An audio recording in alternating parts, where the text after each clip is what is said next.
This is 365 Sports. Daniels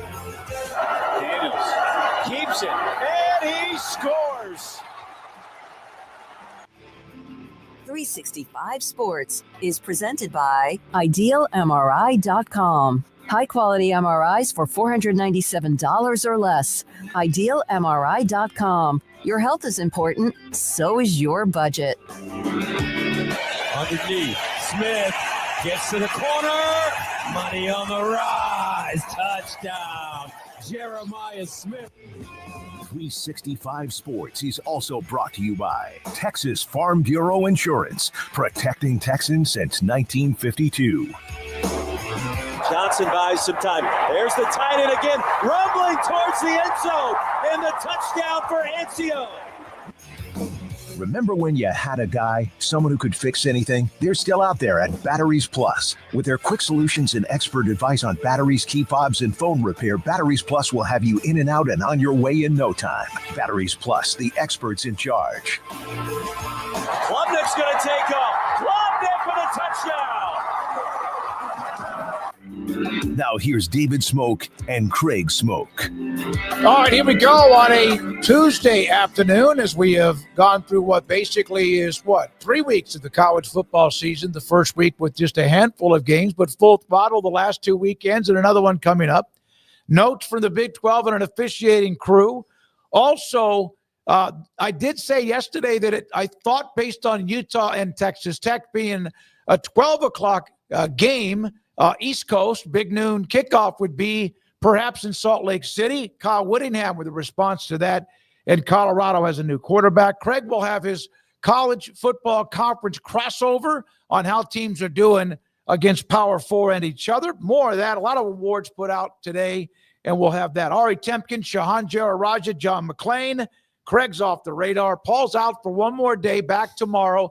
And here we go. Craig Smoak, thank you very much, as always. And so the Big 12, you don't see this very often, do you? You hear coming out of a weekend, you'll have fans or even others question officiating. But rarely is it put out in the public when there's any kind of reprimand and or suspension. Here's the release, the email that all of us got today in the mail.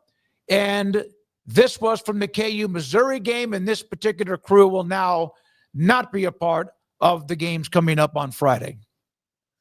Yeah, I mean, it was a mistake made by the crew in that Kansas-Missouri game. It's one of a number of mistakes that were made in that game. If you see both sides go back and forth on it, well, what about this phantom face mask, or what about this call here? What about the fumble batted into the end zone? So that's what you waltz into when you start to talk about officiating, is that all of a sudden every call that was not right is up for this tug of war. But I do like that the Big 12 in this particular instance is sitting there saying, hey, this was flat out wrong, and you've got to be better than that. And it's long past time that officials were held accountable. I know that we have officials in the audience, and every time we bring something up like that they should be better at their jobs, It's all of a sudden as though you're insulting God himself, and not saying that all officials are like that or that think that they walk on water by any means, but there's just this very sensitive, like, we can't be critiqued.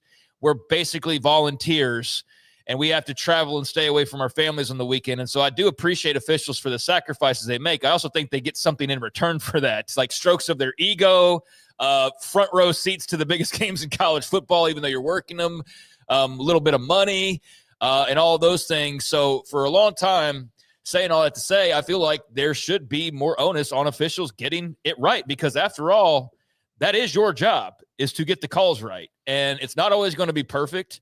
And I don't want robots running college football or the NFL for that matter. But when mistakes are made, and they're obvious mistakes, I think it's only fair that that's made public and called out. And it doesn't mean you give the address of the lead official or anything like that.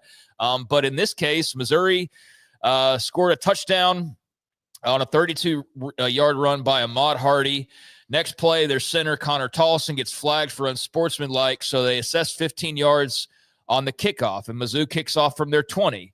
But instead of kicking off, they punted, and the officials let that go. Well, that was the problem. Teams are required to kick off with the ball on a tee after a touchdown from their own 35. After a safety, they had the option of kicking from a tee or punting the ball to their opponents from the 20-yard line.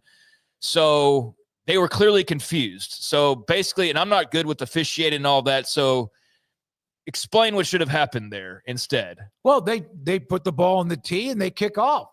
You're right. The only time you have the option to punt is after a safety. You've suffered a safety. You have to kick it back to the team that picked up 2 points, and you can kick it off. You can do whatever you want with it, but you have to put it on a tee. But you have the option to punt, but you never have the option to punt. It lets us, during the game, during a regular part of any kind of series, where it's fourth down or whatever it might be. So they made a mistake. Yeah, so they let them punt instead of kicking off on a tee, and that was the big egregious error. So there were other plays, like I said, in that game on the safety play. Missouri defender bats the ball into the end zone. And so you had, after the fumble, so actually knocking a fumble back into the end zone, that gets called a safety.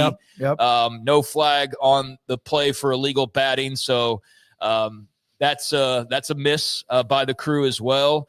So Missouri got 2 points that they shouldn't have technically received in that instance. And does it play into a 42-31 final score? To some extent it does, because all of a sudden that 2 could in certain situations change things. And I don't have the game like photocopied in my memory to know exactly every situation, but safe to say Missouri should have had to have worked a little harder or shouldn't have been awarded those 2 points. There was another call in the game that people were talking about, the phantom face mask call. So, I mean, again, you can go over all sorts of games and say, hey, here's 50 things they got wrong. And we kind of understand they're not going to get everything right. But this was pretty clear cut that they got it wrong. And so the Big 12 came out and said, yeah, we're reprimanding you and taking you off of the upcoming game, which was supposed to be Friday night. They were going to be on that call for, what was it, the Kansas State-Arizona game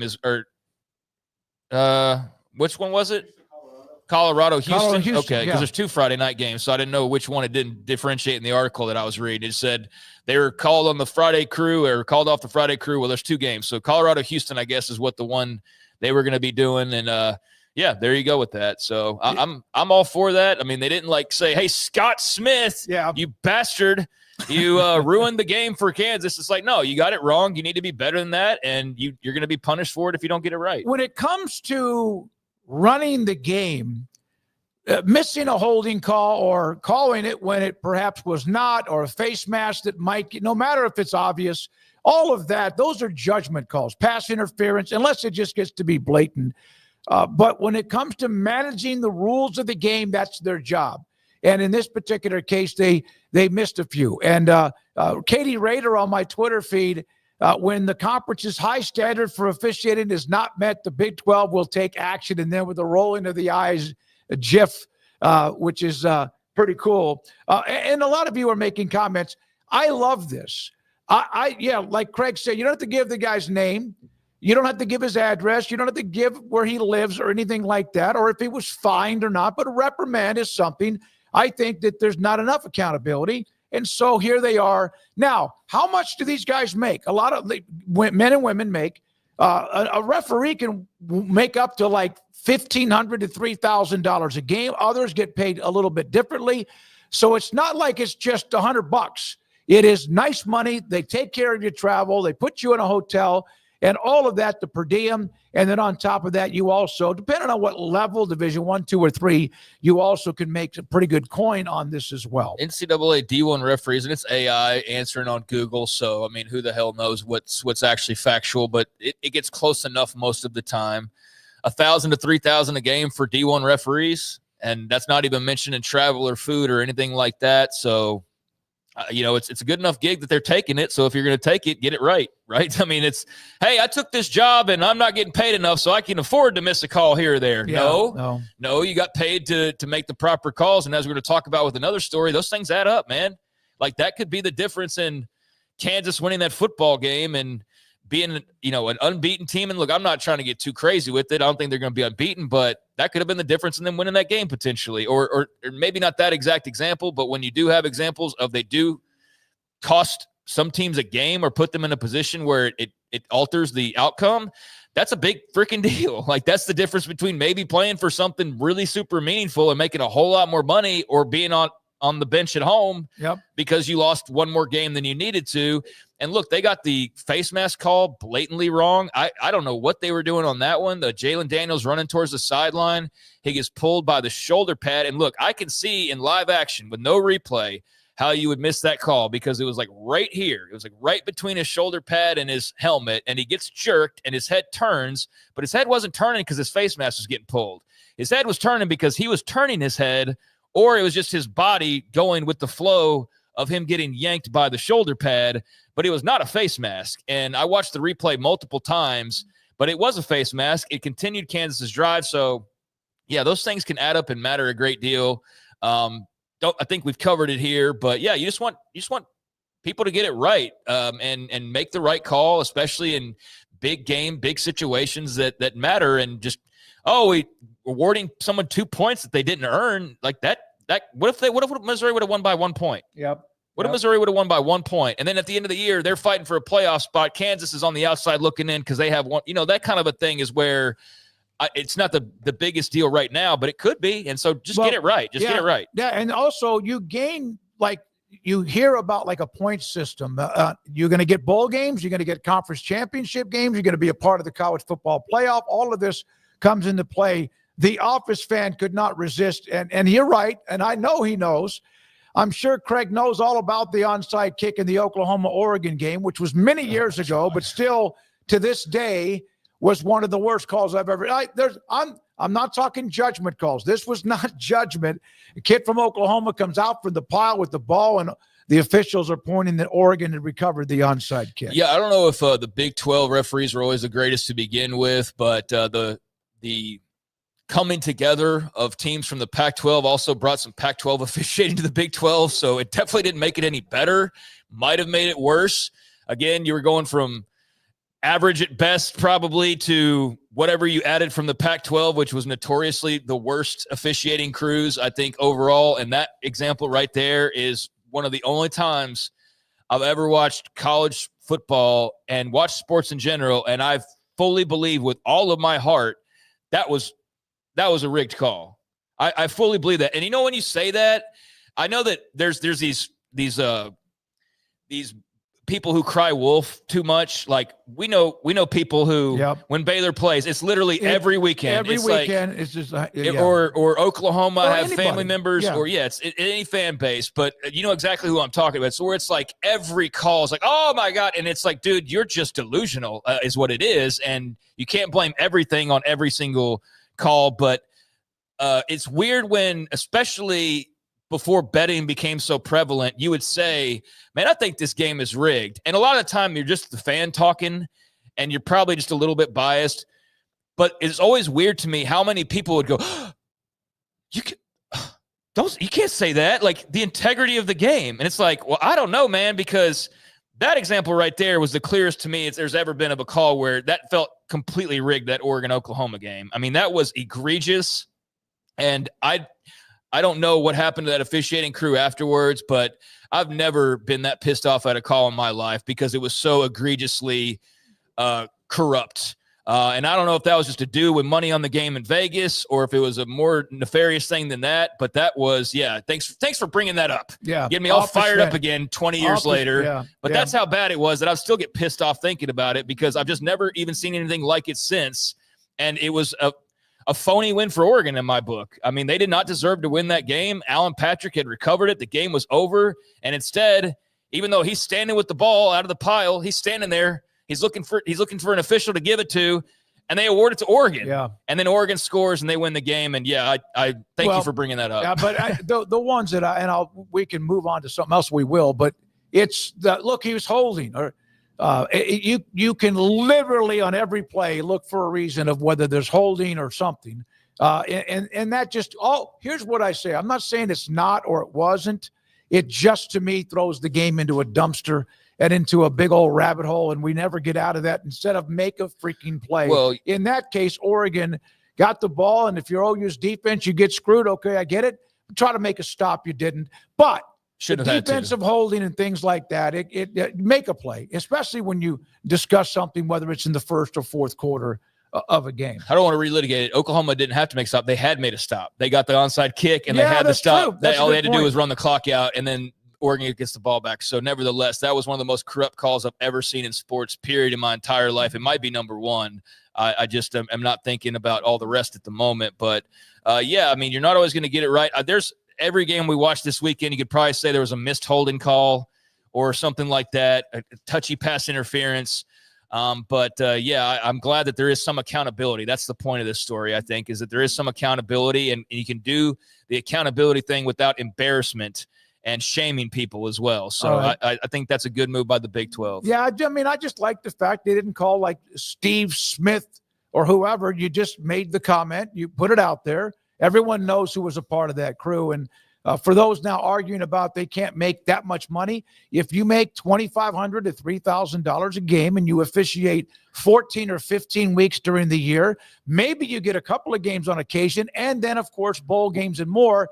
Yeah, you can make a nice chunk of money, and that's just the estimate of what it is in that $2,500 to $3,000 for the referee each week. That's the season. It's a really nice side hustle, and probably something those guys I would imagine enjoy since they sign up for it. And I think if you are sitting there saying, well, they don't make enough money to get it right, then you shouldn't be a damn official. What are we talking about? Like, hey, that gas station attendant's not getting paid enough money. He can put half water and half gas in the tanks, and I'll just fill that up. He's not getting paid enough. No, I don't agree with that at all. I mean, you certainly perform better. You would think being more well compensated, but if you signed up for the job and the job says you're making $20K, get the calls right, and then later on you go, well, we let that one go because I'm not getting paid enough money. Well, then get the hell out of officiating. Because that's not what you signed up for. And if it is $1,250, whatever it might be, you have a right, you have a commitment to get it right. All right. So Utah, Texas Tech, maybe I was just smarter yesterday, although sometimes I feel like I was absolutely taking stupid pills. But the Utah Tech game is going to be big noon. It's going to be on Fox. It's a 12 o'clock kickoff on the East Coast, 11 o'clock Central, and 10 o'clock Mountain Time in Kyle Whittingham. Utah's head coach, they're off to a nice start. We have no problem playing early in the day. Just tell us what time kickoff is, and we will be there. Our fans are awesome. We'll show the country the home field advantage that Rice-Eccles Stadium is known for. Obviously, we'll have a big TV audience in that time slot, so that's great exposure for our program. Yeah, it's great exposure for both programs. It's great exposure for that league, and I think it's a great opportunity to just kind of showcase two of the better teams in not only that league, but also potentially in the country. I mean, I think Utah's on a rocket launcher towards the top of the rankings, and I think Texas Tech, for them, people are just waiting to see them play somebody. I mean, that's what I said yesterday, and you can only play who's in front of you. But for right now, they've played one of the weaker couple of first games that anybody's played. Everybody thinks they're good. Everybody's just, I think, waiting to see them actually measured up against somebody. And that's what makes that game right there so much more exciting is we'll get a little taste of Oregon State Tech this weekend, although Oregon State's 0-2. So, I think that'll certainly be a step up from the last couple of games, but it's not going to be playing Utah. And for Utah, same thing. UCLA is not in Tech's stratosphere right now. last week handled their business against a much more inferior foe. They should handle their business again this weekend, and both these teams should be 3-0, squarely in the top 25, borderline top 20, 15, somewhere like that, and that should be a monster game and the biggest game in the league by far the first month of the season.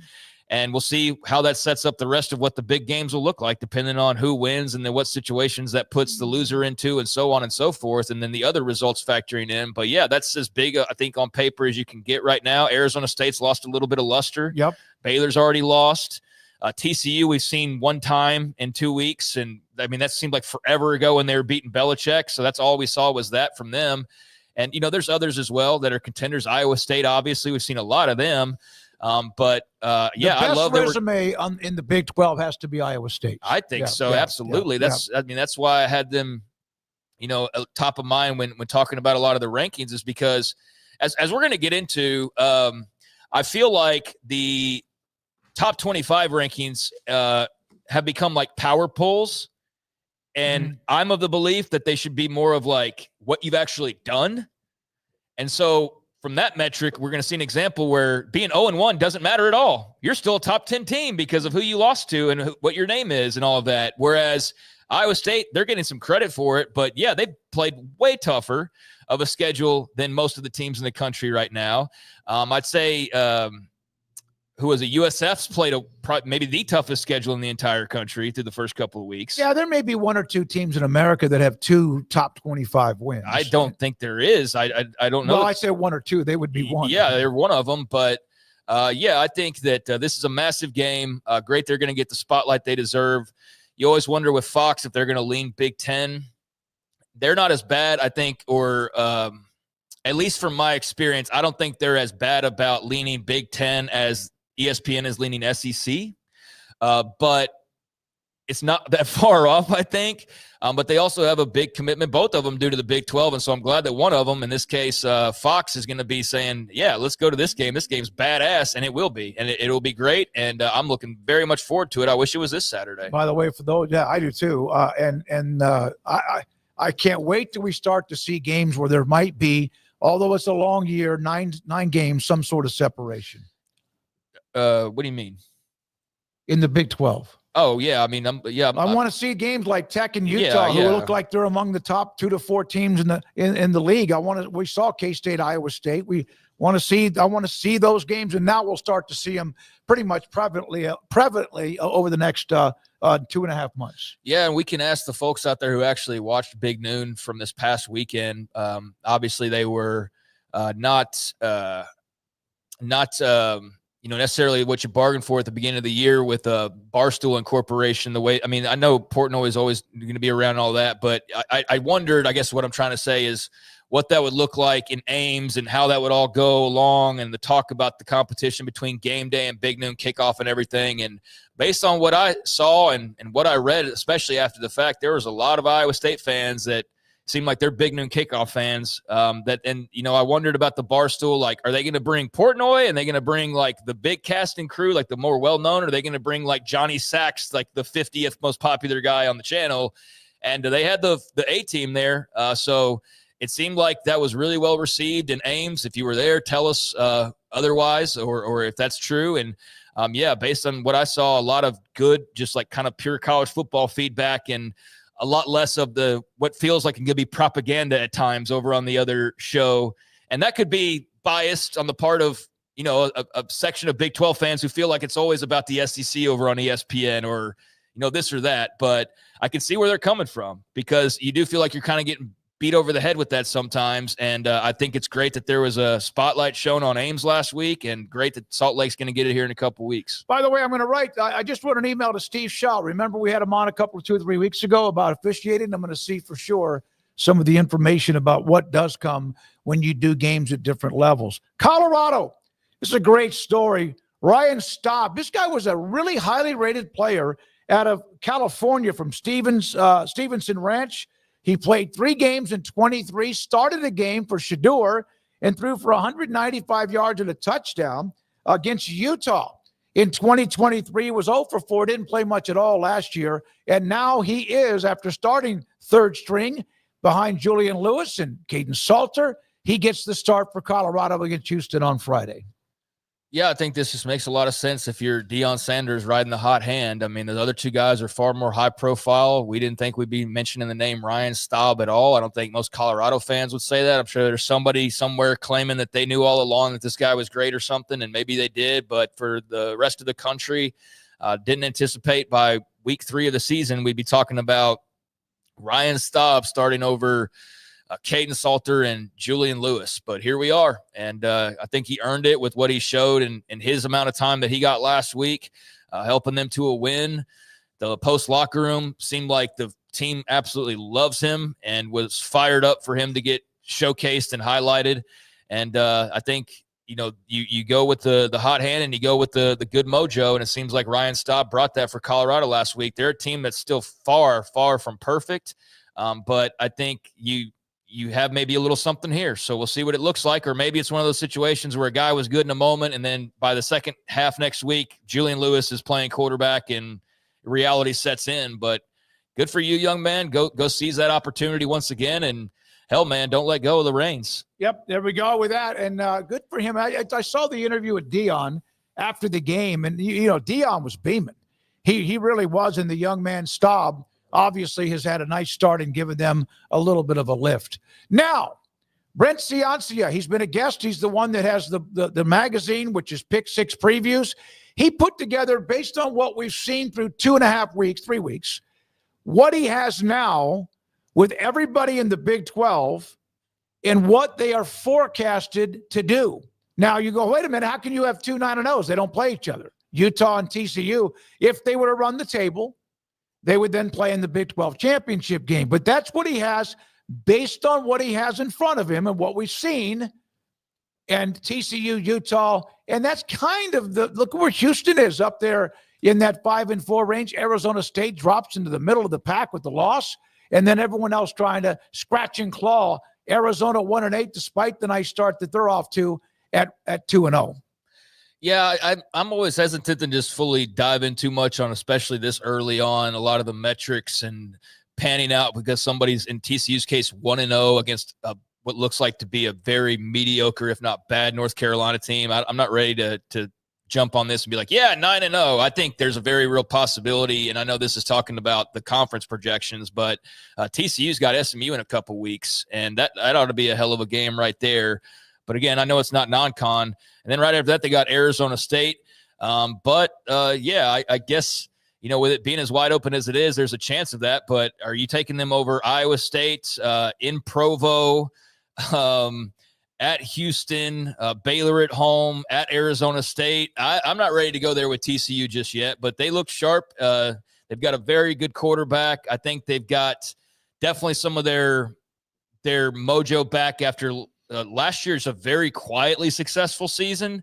I think it's good that people are kind of noticing them a little bit more earlier on, and they got a chance to be really good. But, long way to go. I'm not ready to go 9-0 on TCU yet, nor am I ready to go to 9-0 on Utah, although they look really, really good. They do. They look very sharp.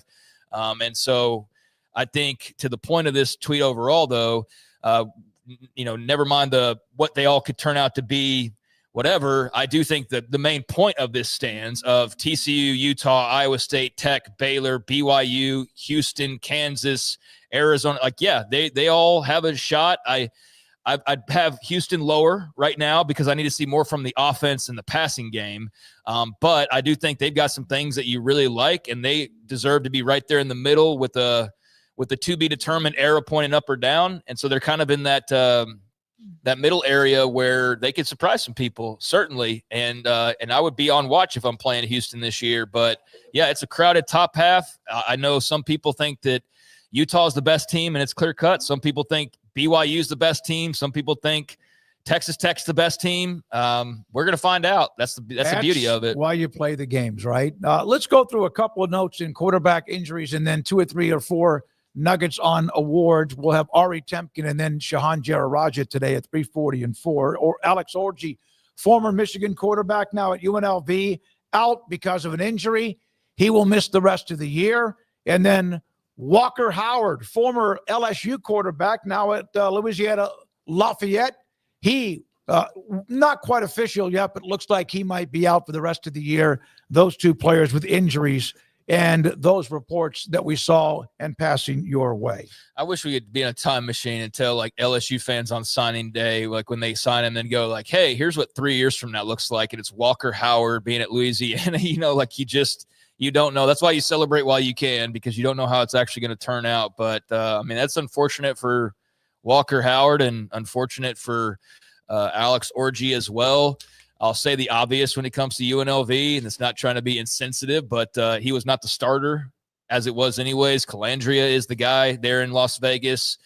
So I don't think that changes too much ultimately, but I do feel bad for him personally, and seems like a guy who's kind of wandering, and not being healthy doesn't help you when you're trying to figure out where your place is in college football. And it wasn't as a quarterback at Michigan, right? So it wasn't as a starter at UNLV, at least not early on. And I don't know what it'll ultimately be, but get healthy, both of you guys, and come back. And I don't know what the eligibility status is, but it's early enough where I think they should be okay regardless. But that sucks. I hate seeing injuries. Yeah, I do too. And especially so early in the year. And of course, anytime, it doesn't matter. It could be with a game left or not.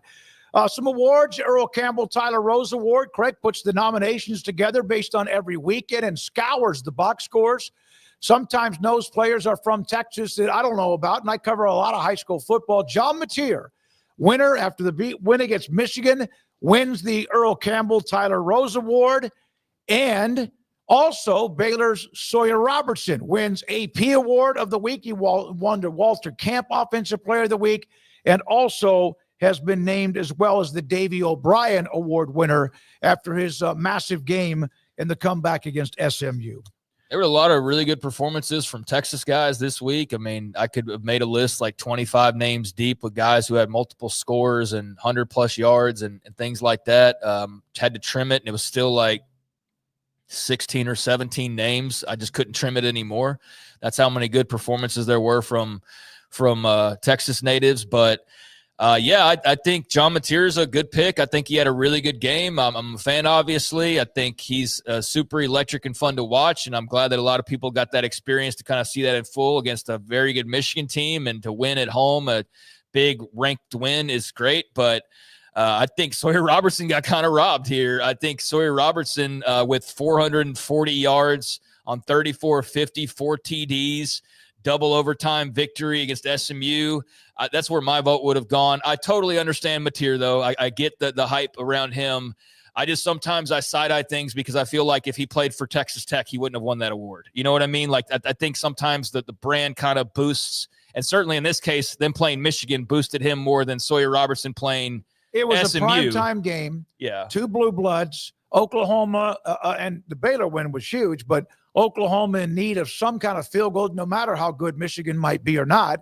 But I think that might have leaned some of the votes. I have a vote in that, and that's kind of how I looked at it as well. Yeah, I mean, I don't want to say anybody's undeserving. They're both deserving of it. So I'm just saying my vote probably would have gone to Sawyer Robertson. Because I wonder what else could he do. Could he be 40 of 50 for 400 yards and 5 touchdowns? He could have played defense in the second. I mean, and that's not a pot shot. I'm not trying to be that way. But yeah, I mean, 34 of 50, 440, 4 TDs, no picks, 21 yards rushing. I mean, double overtime victory against a rival on the road, first top 25 team you've beaten in 4 years. Like, I don't know what else he can do other than score more, I guess. But I also understand John Mateer, very high profile, very fun win, and very good performance. So it's not a knock on Mateer at all. My vote would have gone elsewhere, and both were great this week. Now, how many of you trust the voters? I vote for many things, including the Earl Campbell Tyler Rose Award or some of the national awards, including a Heisman Trophy vote. And there's an honor with that. There's a commitment to that. And I'm not sure that's always the case for those who have had votes for 40 or 50 years or even for 5 or 10. But this was a tweet after the weekend when the Associated Press Top 25 poll came out from USF Bulls 69. Can Haley M. Sawyer please explain how the Gators moved up 2 spots to number 14 in your ballot, while USF, who just beat them in the swamp, remains unranked? Like, what's the logic there at all? And this kind of took on a life of its own, and you know how social media can be, but it's a very legitimate question. And here was her response that I don't know did her any better. Here's what my votes are and what my process is. I wake up early in the morning after covering a game late in the night before. Don't want to go too much into my progress or process or logic, but I will say I appreciate everybody's interaction on social media and all of your feedback. You know, there's tons of people that vote on the AP poll, and it's not a perfect system, but at the end of the day, no matter who you pick, it does even out because there's so many people who vote. And like I said, it's really fun for discussion. It doesn't, probably matter in the end, but I'm glad that people are having a really good time with it. All right, 2 or 3 or 4 things. One, it does matter because it's the poll, and it has effect, and it could even affect down the road, not yet, but the college football playoff rankings, although they don't look at the AP top 25 or the coaches poll either. And number 2, no matter how late you work into the night, we all have done that who have covered college football. If you have a responsibility the next day, the responsibility is to make sure you not watch all the games, but look at the scores and make sure you don't just take something for granted. That's what it might have done. I'm not going to bust her for that. But it does matter, and people take it seriously. And I think you just have to be a little bit more aware than that. Yeah, I think that was a horrific answer to try and stop people from bashing you over your ballot there. And it was just what was the egregious part of it was that she had Florida move up 2 spots, and USF, who just beat them at Florida in the Swamp in Gainesville, remained unranked. Yeah, I mean, I'm not going to pile on this girl. I also don't think that you can just smile and giggle through everything and act like people can't criticize you for it. Not that she was doing that intentionally, but, I just feel like you have a responsibility, much like these officials.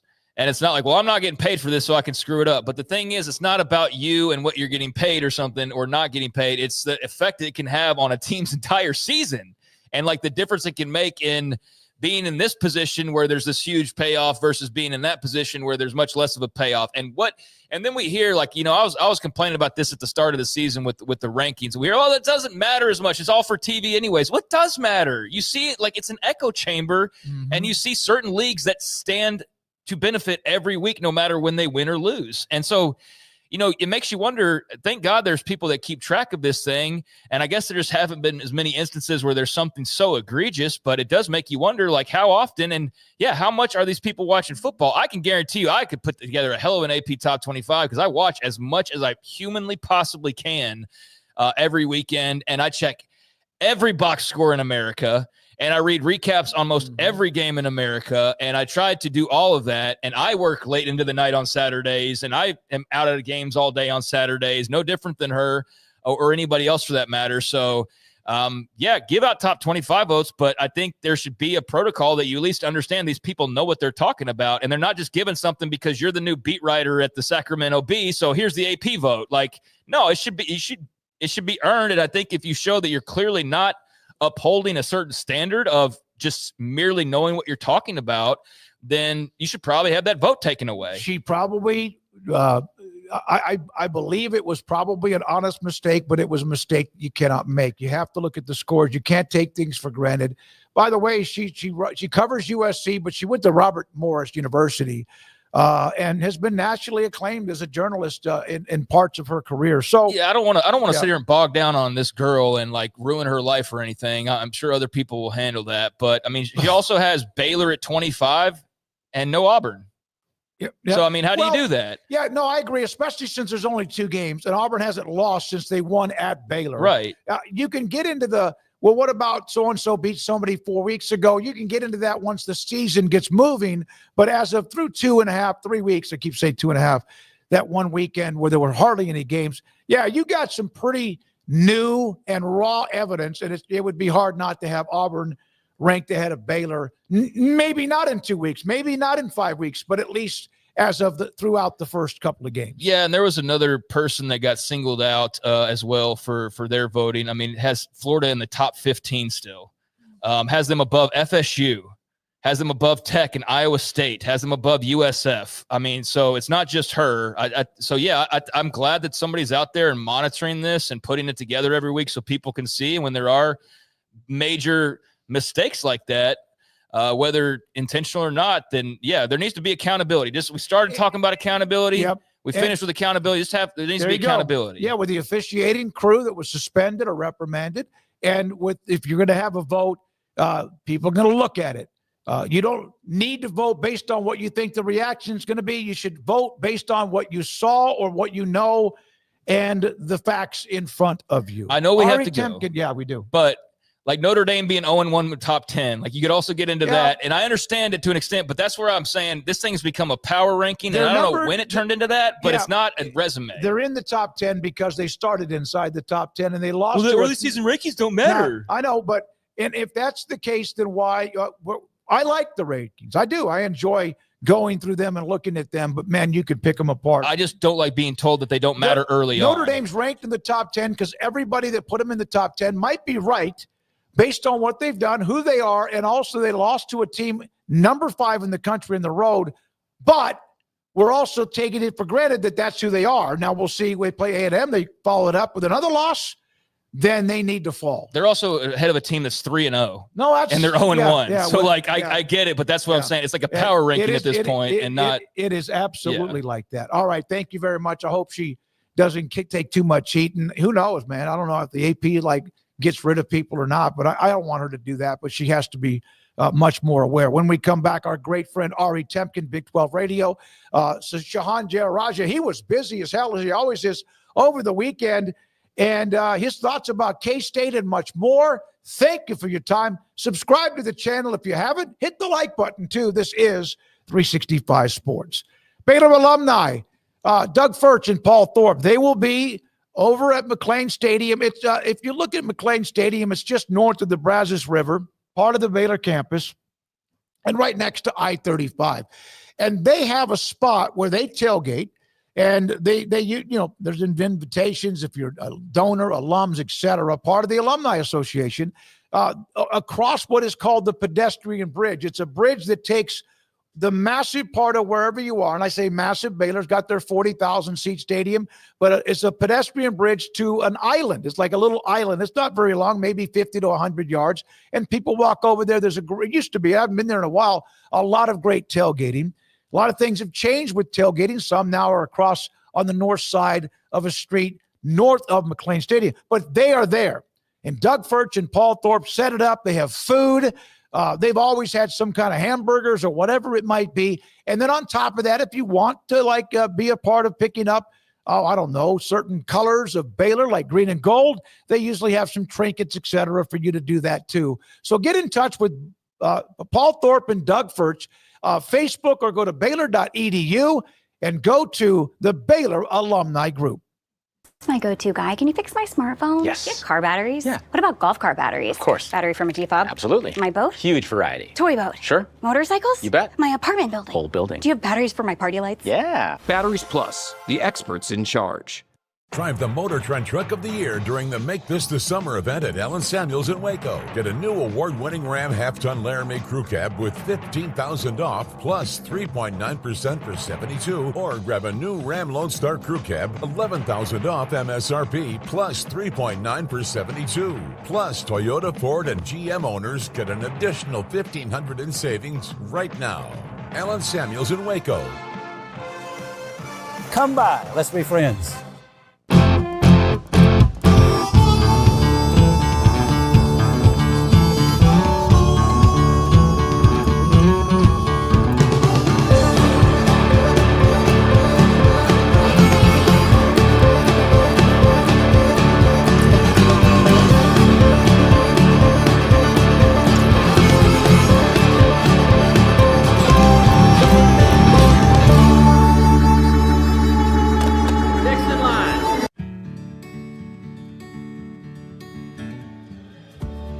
Whatever it is you wrangle, whatever seeds you sow,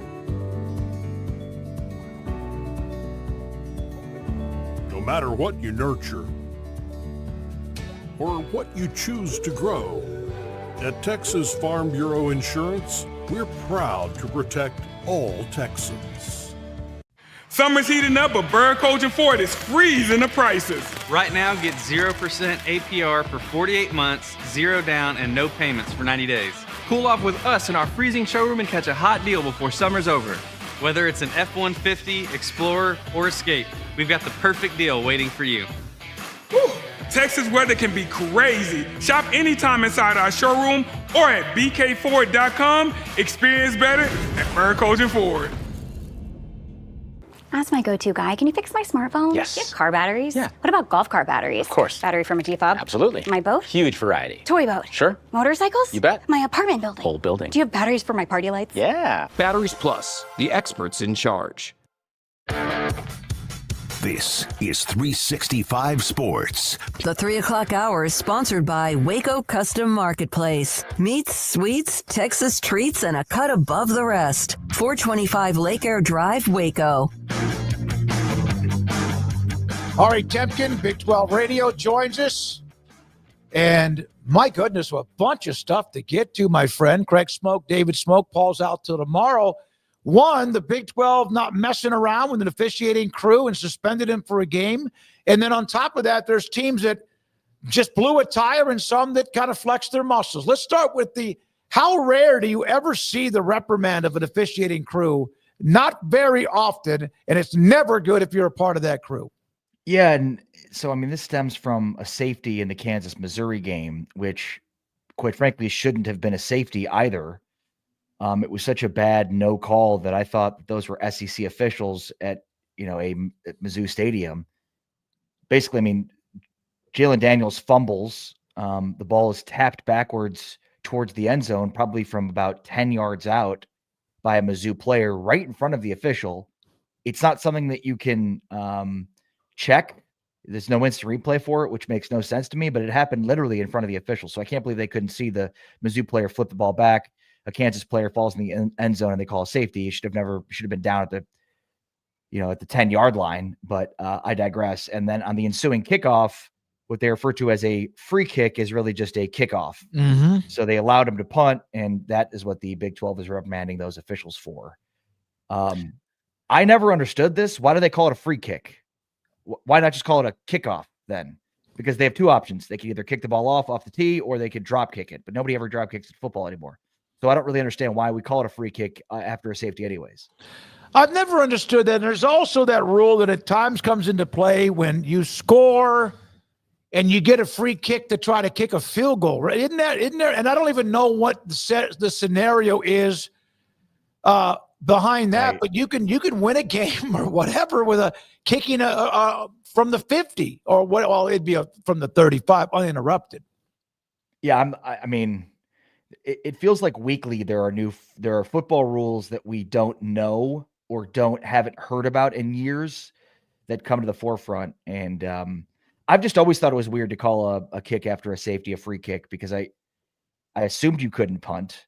But then we saw them do that. It was a 74-yard punt. And so that, essentially is why you punt instead of kick off. However, the funny part about that again is, I mean, Mizzou had no trouble, regardless of where the ball was kicked off, from going down the field and scoring on Kansas. And that was a big issue for Kansas on Saturday. So, Ari, I mean, where did you start in your mind after this weekend? Was it with a couple of huge wins, like a Baylor over SMU, Iowa State, or was it with the really ugly losses? Where did you find yourself mostly after Saturday? Yeah, I mean, it was sort of weird, Craig, because like the day started off incredibly, with Baylor inexplicably winning that game that they had no business winning. Credit Sawyer Robertson, who has like 1,000 yards in 2 games. It's ridiculous and is getting virtually no help from the defense or running game. Mm-hmm. And then, the Iowa State game. So, I mean, they start off with a bang. Kansas had a 21-6 lead after the first quarter. So it was like starting off, shaping up to be a very good day. And I mean, I think with those wins, notwithstanding, the focus is the fact that the Big 12 went 10-5. Of those 5 losses, 2 were expected. I don't know that anybody expected Oklahoma State to lose by 66, but I would say the biggest 2 were 2 Big 12 title contenders losing. Yep. I mean, the worst loss of the day was Army going to K-State and getting a win there, because it's an Army team that had lost Tarleton State. I know they were starting a new quarterback, but that's just a brutal loss for a team that has not looked good in 3 games in K-State. And then Arizona State going on the road. It's a road game in the SEC, which is tough, but a Mississippi State team that was very bad last year, and obviously a team we're very familiar with. A lot of Big 12 and Baylor ties specific with Jeff Lebby and Blake Shapen. Could not believe that Blake Shapen is still playing. I mean, what was that? Crazy. Was that the Baylor Oklahoma Big 12 title game? Yes. With Matt Rule as the coach? Well, no, that was Charlie Brewer, and then Zeno came in. Thank you. Okay. Yeah. Okay. All right. So Zeno's still around though. Zeno's still playing. Zeno's college at A&M. football. Yeah. It's insane. It's absolutely Is insane. Brewer still playing? He's done. He's actually done now. He's coaching, I think, at North Texas. But yeah, Zeno's 3rd string at A&M after having a couple of years at UAB where he put up some pretty decent numbers. It's what a way to go. So go ahead. You have a follow up to that? I was going to ask you. I think I left feeling after Saturday night. I think I tweeted something like this. I think the race to the bottom is as interesting as the race to the top. Yeah, I mean, when you start thinking about like K-State and Oklahoma State in particular after Saturday night, and there's some others like West Virginia obviously is not feeling too great. UCF felt like they felt fantastic in comparison after kind of being the number 16 team there in the first week. But let's dive a little further into one of those two bad. What's going on with K-State, man? Like, what do you think is the issue here? It just feels off. It's felt off the entire time. If you go back to last year with Kleiman and, oh my God, is he going to retire? And then he has to tell everybody like, no, I just got some family stuff going on. And you start looking back all the way to then, and this kind of extends all the way back there, does it not? Of just this weird vibe. How are you guys kind of digesting it and explaining it? And what do you think is going on there? Yeah, I mean, it's easily the most puzzling topic at the start of Big 12 play, because this was a team that, I mean, I would say predominantly it was probably K-State and Texas Tech were probably the most common teams you heard in reference to a Big 12 championship, and they've looked dreadful in 3 games. I mean, even their win against a middling North Dakota team was not very impressive. I mean, I think it's a couple of things. Number one, I mean, Avery Johnson is constantly in the crosshairs, it appears, of criticisms. He's far down the list of issues. He did have the interception at the end of this game that clinched the loss for them, but it was tipped off Joe Jackson. It wasn't a good throw. I think the most puzzling part of the dynamic with Avery is why isn't he running the ball? And yeah, I mean, it's maddening because we saw him at the end of last season have 3 straight games with at least 10 carries. He's got to be somewhere, in my opinion, between 10 and 15 carries a game. That's a huge part of his arsenal. And, you know, there's a lot of talk about protecting him. They don't want to leave him susceptible to more hits. And I mean, it's like, okay, you protected him and you're 1-2. So what difference does it make? That's a good point. Yeah. And like, I just think in the Army, like Cale Helms, if you didn't know, now you know. I mean, he was an absolute beast in that game. He was starting for Army, making his first career start at K-State, and he just absolutely demolished them on the ground. I mean, 3rd and short, 4th and short, it was automatic. And similar to the Kansas game, Kansas State had was up 13-0 early in the game, looked like they were about to run away with it. And I mean, a big lead on an Army team is like, that's impossible to come back from. And it was like slowly and methodically, Army got back into it. And suddenly you look in the second half and it's like, they're completely imposing their will. So like big picture, Craig, I mean, I think the answer here is like, they're just not like, they're just not winning at the point of attack. And like, there seems to be like a matter of sheer will. Like, will I stop you on 3rd and 1, 4th and 1? And in that game, the answer was no. And in the first 3 weeks, the answer was no, because you look back even at the Iowa State game, but there were certain instances there with the same thing. So it's like, it's this weird dynamic that's hard to put your finger on. But I think that's part of it. Like the short yardage situations that Army was continually capitalizing and demoralizing K-State on at these long sustained drives. They had multiple 13 to 15 play drives in the second half that ate up about 8 minutes of clock. Like those and multiple 4th down conversions in that game because of it. And I just think like that's where like there's K-State teams in the past that just would not allow that to happen. And for whatever reason, this team has talent, but they're just losing at the point of attack. So on a weekend where Iowa State muscles their way past Iowa, like watching grass grow or paint dry, but I'm not just the style that they play. A 16-13 Smoak, and there's no way to dress up that pig. I mean, 100%. You take the under on that game if any time that they're playing. Then Baylor comes back with looked like they were dead to rights, down 14 with 8 minutes left. So you had a couple of important wins against other conferences. And then again, as we mentioned, Arizona State gives up the late touchdown. KU blows the lead. They just can't seem to get out of their own way, even when something good happens. Yeah, and look, Baylor, what a win. That game, I don't know how Baylor won that game. I do, but there's so many things that had to happen, and every one of those things happened. Think about the kicker missing. They pick up the targeting flag, which may have made the kick at the end of regulation a little bit closer and could have ended the game right there for SMU. Who knows? All I know is, Dave Aranda with the most obvious comments of the day, what we're doing now is not sustainable. Yeah, I'd say so. I'd say not stopping anybody and having no running game and basically putting all of it on your quarterback is not sustainable. I would agree. But let's sit here and marvel at what Sawyer Robertson has done. He's basically they're teeing in on him, and he still has 1,000 yards passing in 2 games. Now, look, I do think their running game picked it up a little bit in the second half, which was good to see. Just kind of reminiscent of TCU last year, where it was all Josh Hoover. They couldn't run the ball. Towards the end of the year, they started playing better defense, but for the most part, all of TCU season last year was Josh Hoover having to do it all. And to Aranda's point, that's just not sustainable. It's inexcusable for this defense to be that bad.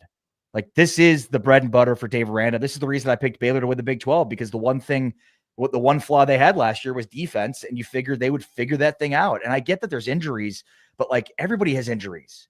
You had an entire offseason to try to build a roster with the money that you have in NIL to go in the portal and try to bring in the right guys in depth in order to make it work. And I don't want to hear a week into the season, oh, we lost this guy and it's completely derailed our season. Well, that's think about this, guys. You play 12 games in the regular season. If you want to win a national championship coming for the Big 12, which seems like an impossible task, you got to play at a 13th game of the Big 12 championship game, because I don't think they're going to get an automatic bid outside of the champion of the Big 12. So that's a 13th game. Quarterfinal game's a 14th game. Semifinals a 15th game. National championship is 16 games. 16 games.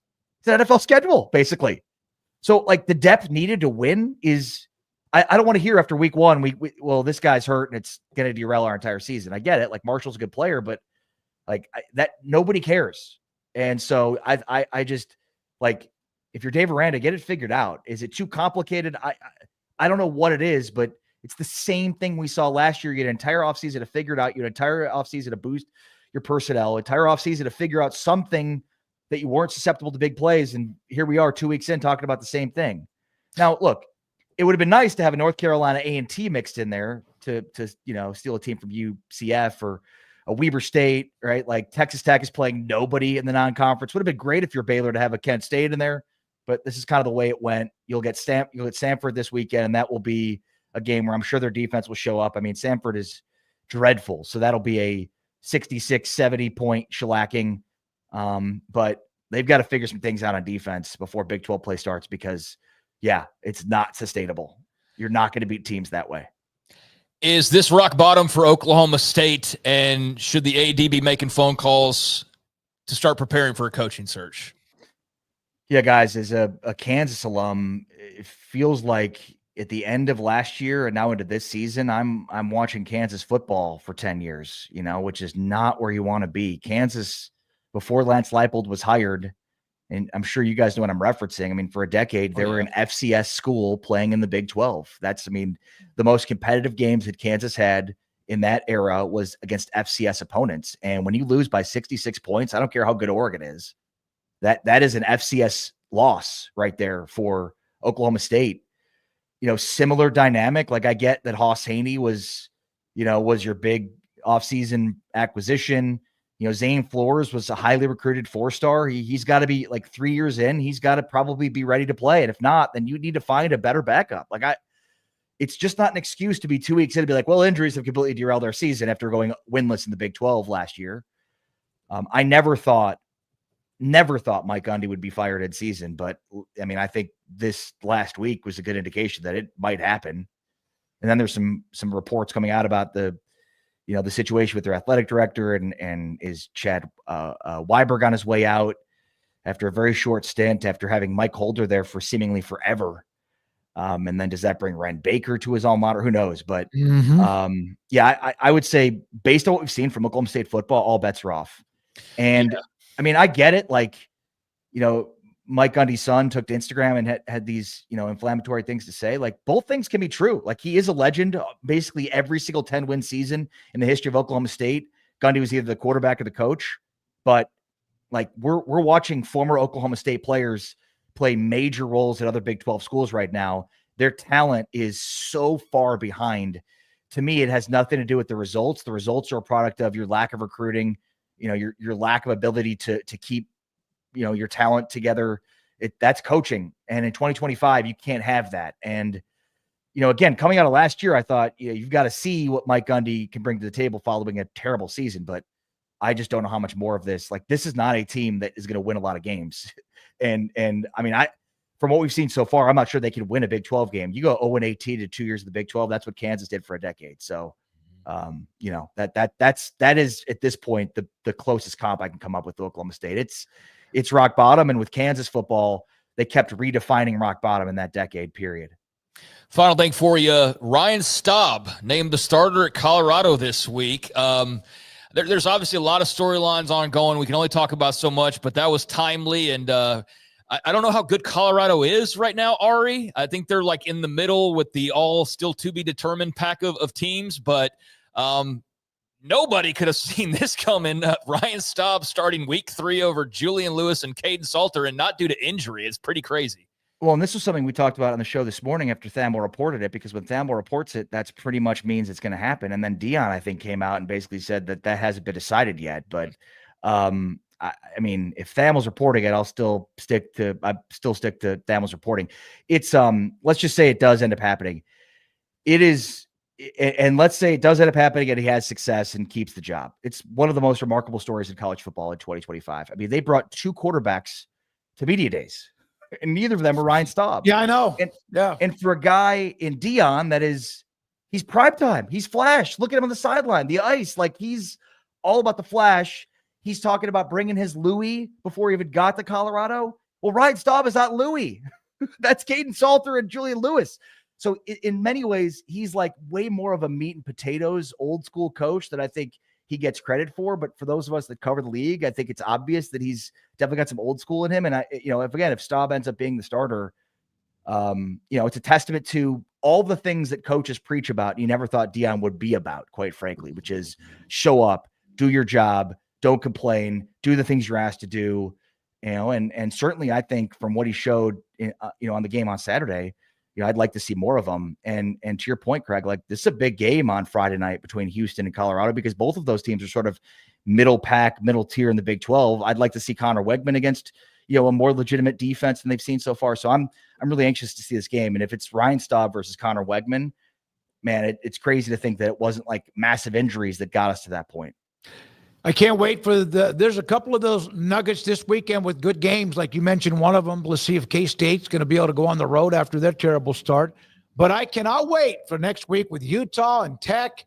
Arizona State comes into Waco. There's a couple other games where we start to see at least some of those at the top and see what kind of separation, or is this going to be all the way to the end, probably with 3 or 4 teams near 7-2 or better. It'd be interesting to see that. It starts next week, really.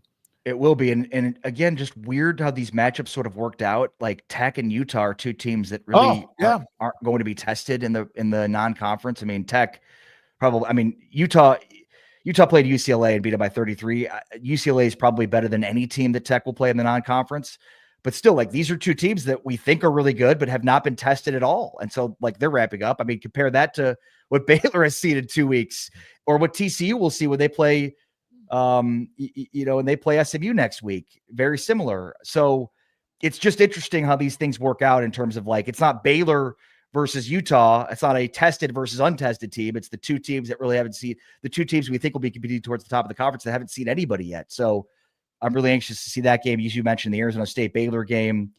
Is this a league that is finally going to have some, teams at the top be more top heavy, or is this, the first track we're seeing towards, once again, a league of parity? Hey, man, thanks a lot, Ari. Appreciate your time as always. From Big 12 Radio, Ari Temkin joins us Tuesdays at 3:40. When we come back, Shahan Jeraja, CBS Sports. He actually wrote an article about what's wrong with K-State. Plus, he kind of showed everybody what he does during a college football weekend and more. And this is 365 Sports. Waco Custom Marketplace, your hometown grocery store on Lake Air Drive in Waco. And every week they have specials that, well, this week there's going to be a home game at McLean Stadium. And so why not take advantage of that? And you can. Tri-tip and brisket, wings and more, maybe just burgers, hot dogs, sausage and more. That's what they have. And also pellet fuel, charcoal, marinades, seasonings, cold beer and wine. It's a great place to get an order in and then go pick it up at the end of the week for a game on Saturday. And they're there every day. Well, no, except Sunday. They're not open completely throughout the day on Saturday. It's where I call usually about once every 6 to 8 weeks. I get on the phone, I call them, I say, I need 4 big, thick bone-in ribeyes, usually about 1.25 inches thick, 4 regular ribeyes about the same size, and then go by and get a couple of other things as well. It's fantastic. They cut it for you the way you want, and the marbling is absolutely fantastic. The Bauer family, years and decades in the business at 425 Lake Air Drive in Waco. Allen Samuels in Waco, your Central Texas commercial headquarters. Get a new Ram 2500 crew cab starting at just $43,990. Don't miss the savings during the Make This the Summer event. Allen Samuels. Come by. Let's be friends. Let Camille Johnson Realtors guide you seamlessly through the process of buying your dream home or selling your current one. Commercial, farm and ranch, or residential, Camille Johnson Realtors can smoothly and successfully lead you through any transaction. With a team of 28 experienced agents who are excited about serving you, Camille Johnson Realtors services the entire greater Waco area. If you're in the market to buy or sell, contact Camille Johnson Realtors, 104 Midway Center in Woodway, or find them online at www.camillejohnson.com. Camille Johnson Realtors, elegant, charming, warm. Welcome home. Pizza, burgers, and Bears football. There's no place around Waco that serves them all other than Bubba's 33. Come show your green and gold and enjoy some of Waco's best food and beverages while watching your favorite team, the Bears. When real Bears fans get hungry, Bubba's 33 is the #1 spot for ice-cold drinks, hand-stretched, stone-baked pizzas, and bacon-infused burgers. Join us for indoor or patio dining. Bubba's 33, Waco's restaurant and proud supporter of Baylor Bears football. Sick 'em, Bears. Don Humidor, your home with a 48-foot walk-in humidor with the elite cigar brands from around the world, including the #1 cigar of the year, Aging Room Cuatro Nicaragua. Plus, they have the great brands like Macanudo and Artur Fuente, Rocky Patel, Aston, and so much more. CBD, great for sore muscles, aches and pains, sleep, Vita Dreams, and anxiety, mild depression, general health and wellness. Their staff very knowledgeable on the subject. Don Humidor in the Townwood Shopping Center off Valley Mills in Waco. Ready to take your business to the next level? Carrion Solutions has got you covered. We deliver world-class IT consulting, including Quest On Demand and Migration Manager, M365 and Exchange migrations, Active Directory assessments, security hardening, and Windows Server upgrades. Our experts specialize in consulting, monitoring, support, and managed IT services. We promise vision, professionalism, and unbeatable value. Satisfaction guaranteed. If you're not happy, we make it right. Remember the name Carrion Solutions. For more info, email sales@carrionsolutions.com or visit carrionsolutions.com. That's CARRION solutions.com. Carrion Solutions, IT success guaranteed. At Ideal MRI, we feel blessed to be part of the Waco community. We're a small family business here in Central Texas. At times like this, the cost of healthcare has never been more important. And unfortunately, significant illnesses and injuries still occur. And that's why Ideal MRI is open and here to serve you through this difficult time. So if you need an MRI, ask your doctor about Ideal MRI. You can schedule online in minutes at idealmri.com or call 833-IDEAL-MRI.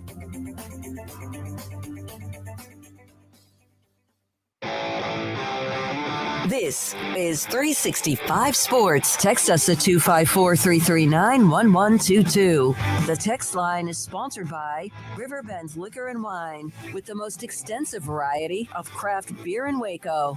A hidden gem on Lakeshore Drive and 19th Street.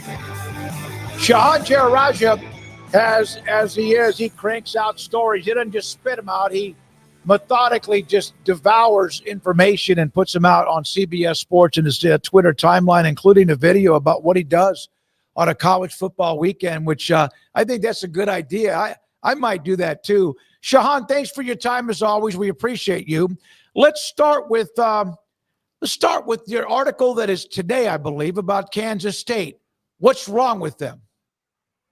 Yeah, I mean, it would be honestly easier in some ways if it was just one giant thing that they needed to fix, but it's a lot of small things compiling on itself. But the biggest issue, I think, for them comes on both sides in the trenches. They haven't been able to run the ball. They haven't been able to stop the run. Of course, they lose Dylan Edwards in week 1 against Iowa State. He was supposed to be their starting running back. And, that's been a huge part of the issues of this offense. But also, I think that the offensive line hasn't gotten enough attention. They only returned one starter from 2024. It is an all Big 12 player in Sam Hecht, but I think that they just haven't been as good as we expected. I went back and calculated some numbers. Last year, their running backs had 2.5 yards before contact per carry. This year, it's been down to 1.6. Now, I think that vision of a sophomore running back, Joe Jackson, might be part of that, but also I think the offensive line has taken a step back. But really, it's the defense that has become kind of unacceptable to this point. I look at their run defense especially,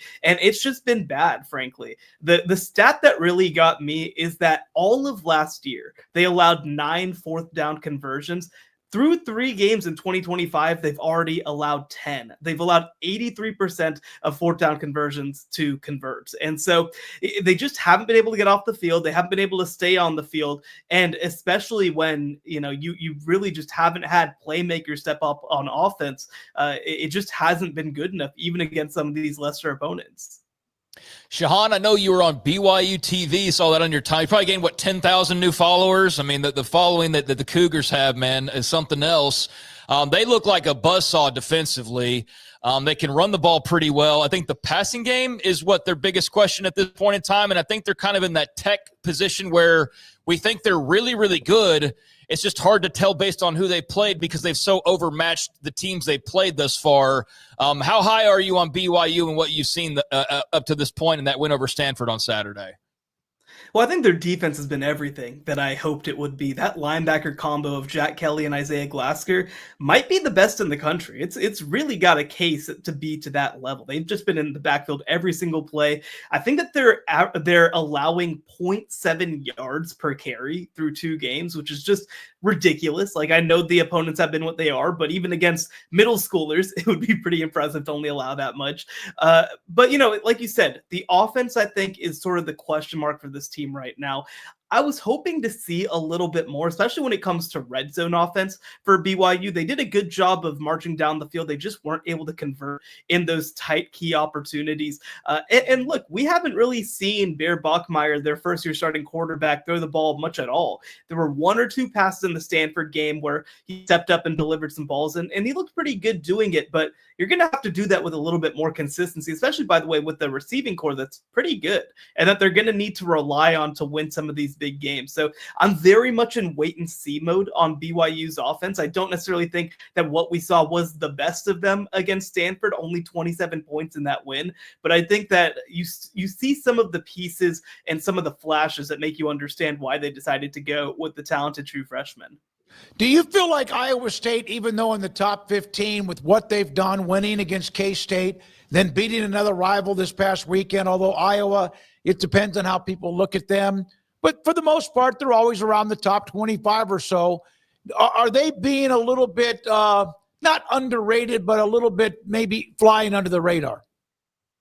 Yeah, I mean, I think that they've gotten a good amount of credit for their wins. I mean, I think that they're, number 17 or 18 in the country right now. I'd probably have them a little bit higher. I believe that in our CBS 136 rankings, I want to say that we had them at number 12, I think. I think that 12 to 15 is right about where they belong. But this is a team, I mean, again, they've played 3 games to this point. One, obviously, on the road in Ireland. They beat Kansas State in a win that I think was more impressive than the 3-point final score. They beat Iowa in a game that, again, I think was more impressive than the 3-point final score. They played a top 5 FCS opponent, and yes, an FCS opponent, but a really good one in South Dakota, completely ran them out of the building. So, this is a team that I very much consider to be at the top right now of the Big 12 title race. Obviously, some other teams there too, but I think that Iowa State clearly proves that they're kind of that resurgent team. And it's funny, you think back to a couple of years ago when Iowa State was in the Big 12 title game in 2020 for the first time in program history. They didn't handle that moment very well going on to 2021. Even though they returned a lot of talent, they ended up going 7-6 and having a little bit of a disappointing season. I really have to give them a lot of credit for the way that they've been able to settle in and still be one of the dominant teams in the country, even coming off of the best season in program history. So I think that they deserve a little bit more national attention, but I do also think that attention's slowly starting to come. Yeah, but do you have them ranked above Florida? Sorry, I had to. Oh, my goodness. I had to. All right, so Oklahoma had the huge win over Michigan. There were some other, like Mississippi State, the big upset of Arizona State. There's such a wide swath of storylines. So what stood out to you about week 2 most of all?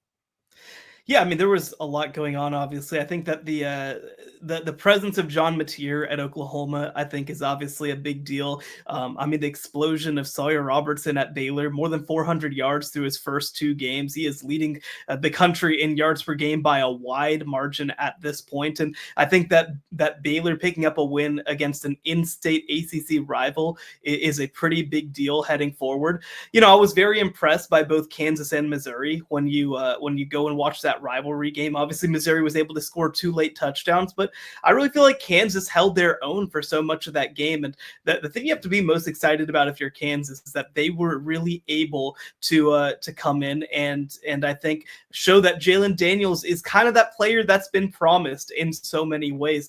But, you know, to kind of go to the other side of things, I mean, Oklahoma State in their game against Oregon, I mean, that is as embarrassing a loss that I can remember maybe any Big 12 team having over the past 5 or 10 years. Like, that was a total disaster. There were absolutely 0 positive things to take away from it. There was 1 positive play the entire game. It was the broken defensive play that Oregon had where Christian Fitzpatrick gets open and Zane Flores ultimately delivers a pass that isn't very accurate.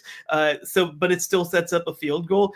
Like that program is just tanking right now. Obviously, they brought in 65 new players, 9 new assistant coaches, but they look like a program that is just a total disaster right now. Yeah, you wrote quite a bit about them, and it's just hard to imagine. They were in the Big 12 championship game in 21. They were in the Big 12 championship game the year they lost to Texas. Texas blew them out when UT was their last year. And it just seemed like this is like it took a turn for the worse quickly. I mean, this is not like you could see it coming. Maybe you can this year, but it has been a fast fall. Well, it's interesting when you go back to that 2023 season because obviously they make it all the way to the Big 12 championship game. They beat Oklahoma. That's kind of the only thing that really should matter for them from that season. But if you looked at some of the advanced metrics and things like that, like they were in like the low 30s, early 40s, like they were not considered by a lot of the numbers to be a very good team. They kind of got they got fortunate in a couple of cases. One, Ollie Gordon had his incredible finish to the season and kind of dragged them single-handedly to that Big 12 title game. And 2, they had by far the easiest schedule in the Big 12 that year. It was them and Oklahoma were at the top, like way easier than everybody else.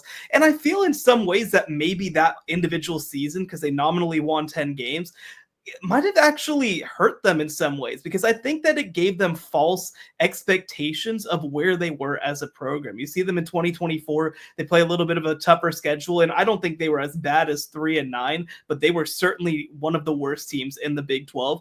They haven't put out a really good quarterback. I mean, Spencer Sanders, however you feel about him, I mean, it's really been since Mason Rudolph back in 2016 or 17. They haven't put out a great receiver since Tylan Wallace in 2021.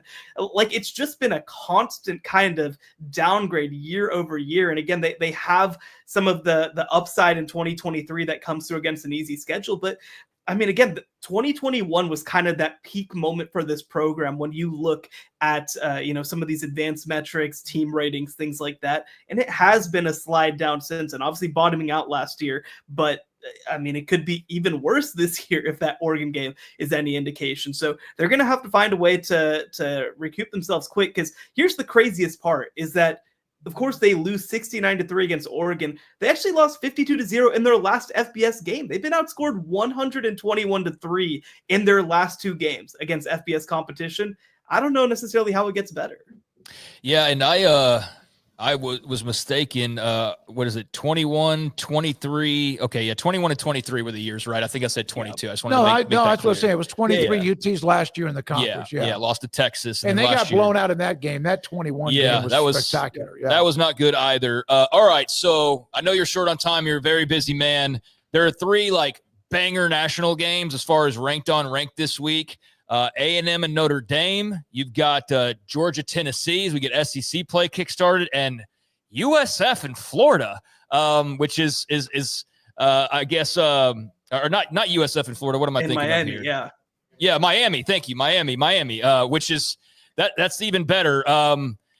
If you can just floss on one for a second, which one is the one that's whetting your appetite the most?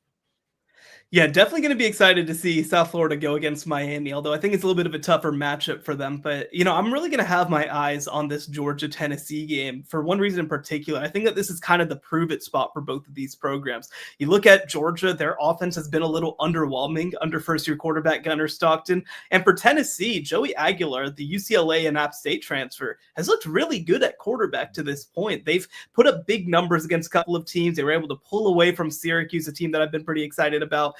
And so I think that this is kind of like the moment where you figure out, all right, have some of these adjustments that have been made in the program, are they going to be able to hang with a team like Georgia? For the past couple of years, Tennessee has competed with mostly everybody, the Alabamas of the world, etc. But Georgia has had their number in so many ways on the defensive side of the ball. I think that, obviously we all around here are very familiar with that veer and shoot system that Baylor ran in the 2010s. And I think that Georgia's been able to man up those receivers and give them a lot of trouble. Well, they've kind of changed some of what they're doing in terms of progressions and things like that. So I'm curious to see, will these adjustments work against a team like Georgia with the way that they play defense? The winner of this game, I think, suddenly jumps into that playoff conversation in earnest and maybe even contends with the LSUs and Texases for an SEC championship. So very excited for that one. It's one of the big sort of marquee SEC games that we've had in the college football season. And meanwhile, Nico and UCLA just look absolutely dreadful. It's just, it's fun to have facts to go along with all of our speculation and previews and everything. It's fun to see it all play out. But yeah, I know you got to go. Yeah, no. And Shahan, thank you very much. And I love the video. I watched a great deal of it of you on what you do on a college football from the time you get up until you wrap things up. I know you work around the clock. Appreciate what you did, showing your family and more. Have a great rest of the week. We'll talk to you soon. Thank you so much for having me. Yeah, that's the Shahan Jeraja. I know we don't have the picture. I don't know if, okay, so this is a tweet, and this is not to make fun of them, but Washington State said Denton, Texas, looking a little different as they're going to play UNT this weekend. This picture, have you guys seen it? Have you seen it, Craig? I've seen it. I know our audience hasn't based on what a picture of the stadium with cactus everywhere, what looks like maybe a mountain lion, a bunch of oil wells, and buzzards circling. I think there's even a tumbleweed. I don't know what that animal is, but it's like that's not Denton, Texas. But they were just trying to basically say they're going to Texas, but I got a kick out of that. You love Twitter. You love Twitter so much. You know what? I love you guys. I don't that when you see NFL games, the Cowboys are playing. How often do you see the opening picture of the opening segment, and there's always Longhorn cattle? No, I know. I'm going to get to that. I'm just saying that you love your Twitter, and we probably should have had that graphic because it's hard to tell from the way you showed that up. Yeah. So folks can go check that out. I'll tell you what I'm going to do. I'm going to peel it off and put it in the chat room. Okay, yeah, that's a good. Brandon thought you were going to send it to him, and he's going to have a meltdown. Brandon's not. No, it was your typical they don't know because they've never been to Texas. Stereotypical kind of completely off base opinion of what people think Texas is.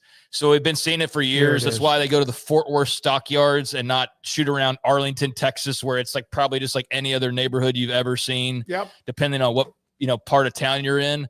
But no, let's drive to Fort Worth, which is not far away, but mind you, it's also not Arlington, Texas, where the Cowboys play, nor is it Dallas, where what they're called for. So yeah, that's been something that I've seen pretty much like every Texas-based broadcast, I feel like, is that way, where they think it's Cactus, which is not the case unless you're like more out west. And even then, like it's not like Arizona Cactus. This looks more like Arizona. Yeah, it's not like that. Tucson or even the Grand Canyon, not the Grand, than it does anything near even the west part of Texas. Texas has like 5 of the biggest cities in America. Yeah. And they're all, Houston has got some country feel to it, but it's not like get the stables ready. And yeah, I find that to be it's like a pretty outdated stereotype at this point. Yeah, there it is. Yeah, like that. Where is that? That's like in between El Paso. That's where Paxton lives. It's like in between El Paso and Lubbock somewhere. Up in the Panhandle, and they just stuck a stadium in there. And I do get annoyed when I see CBS or Fox and they Cowboys against somebody, and the first thing you see is Longhorn cattle. Yeah, but what game is this for? Washington State, North Texas. So North Texas? In Denton. Have you been to Denton? Denton is not anywhere even remotely resembling this in any way, shape, or form. Like nothing about it other than the stadium and maybe the freaking birds. And that's about it. But like the cactus and the oil rig. And I mean, like, come on now. Like, that's just so silly. I just went to Denton, Texas, and I went to images on Google, and I can't, yeah. Denton's like a really cool college town. It is. It's a great college town. It really is.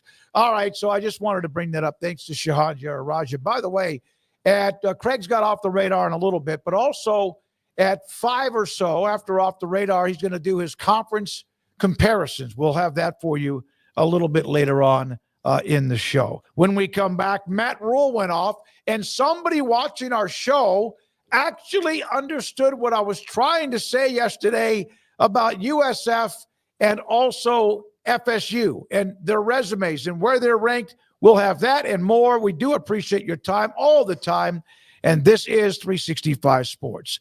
Don Chimador and Coffee Beans in the Townwest Shopping Center just off of Valley Mills and Richland Drive in Waco. And they've got a nice promotion going on right now. And in fact, it's fantastic what they have going on right now.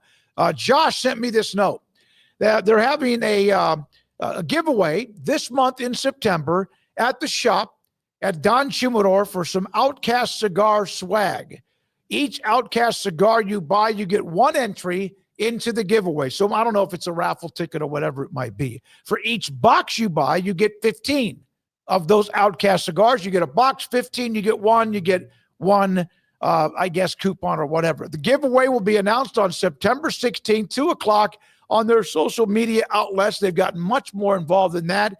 Attached, he gave me a poster that he sent to me, Epic Fall.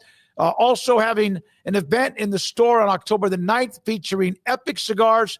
They are loaded up. 48-foot walk-in humidor, CBD product. If you struggle times going to bed at night, man, I could not sleep last night, and I did take a couple of them. I just have so much on my mind with what's going on during the early part of the week, but that's rare.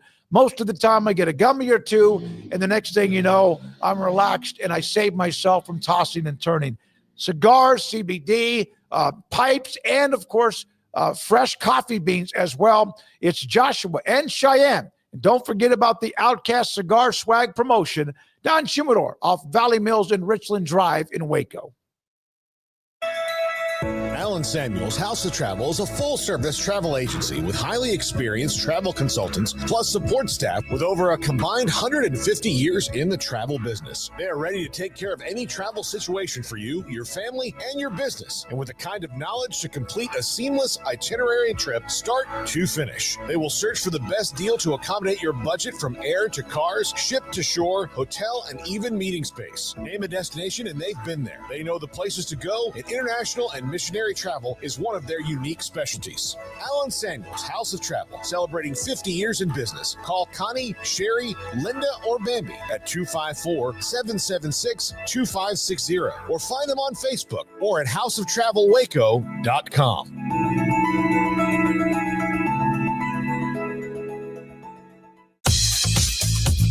Baylor Scott and White Southwest Sports Medicine and Orthopedics, the team physicians for Baylor Athletics, diagnosing and treating all sports-related injuries, including concussions. These specialists also provide orthopedic services for athletes and non-athletes alike, whether it's knee or shoulder pain, a wrist injury, orthopedic spine care, and even an arthritis and total joint clinic. Trust the doctors Baylor Athletics trust. Baylor Scott and White Southwest Sports Medicine and Orthopedics wants to get you back in the game. With so many companies and policies out there, it gets so confusing shopping for insurance, and I never know if I'm getting the policy that's right for me. Luckily, I met the team at the Niche Group Insurance Agency. With the Niche Group, you can go to one company and get access to coverage options from many insurance carriers, and you get to speak to a real person about your specific coverage needs. With the Niche Group, I know I'm getting the right coverage at the right price. If you need insurance, talk to the experts at the Niche Group at 1-800-258-8302. Established in 2007 and independently owned, Alliance Bank Central Texas is committed to helping families and businesses meet their financial goals. From their tellers to their board of directors, they know the importance of superior service and competitive products. Customers have confidence knowing that their financial needs are in good hands. It's your bank, Alliance Bank Central Texas, with 2 Waco locations, 4721 Bosque Boulevard and 191 Archway Drive on Highway 84, and at alliancebanktexas.com. Member FDIC, an equal housing lender. Want to send a message to the show? Jump in the Rudy's Country Store and Barbecue chat room. 365 Sports, thank you very much for your time. Appreciate you giving us whatever that is, from Twitter being live to also on YouTube, and what we have every day from 3 until 6. So, yesterday, I was trying to have what if USF's resume was Florida State's resume? Where would they be ranked? I didn't get my point across. I did a terrible job of this. Some of you said you understood what I was saying, but obviously I did not do a very good job of what I was trying to communicate. So then last night there was on this podcast that they were talking about resumes and how USF is kind of being held down. And look what happened.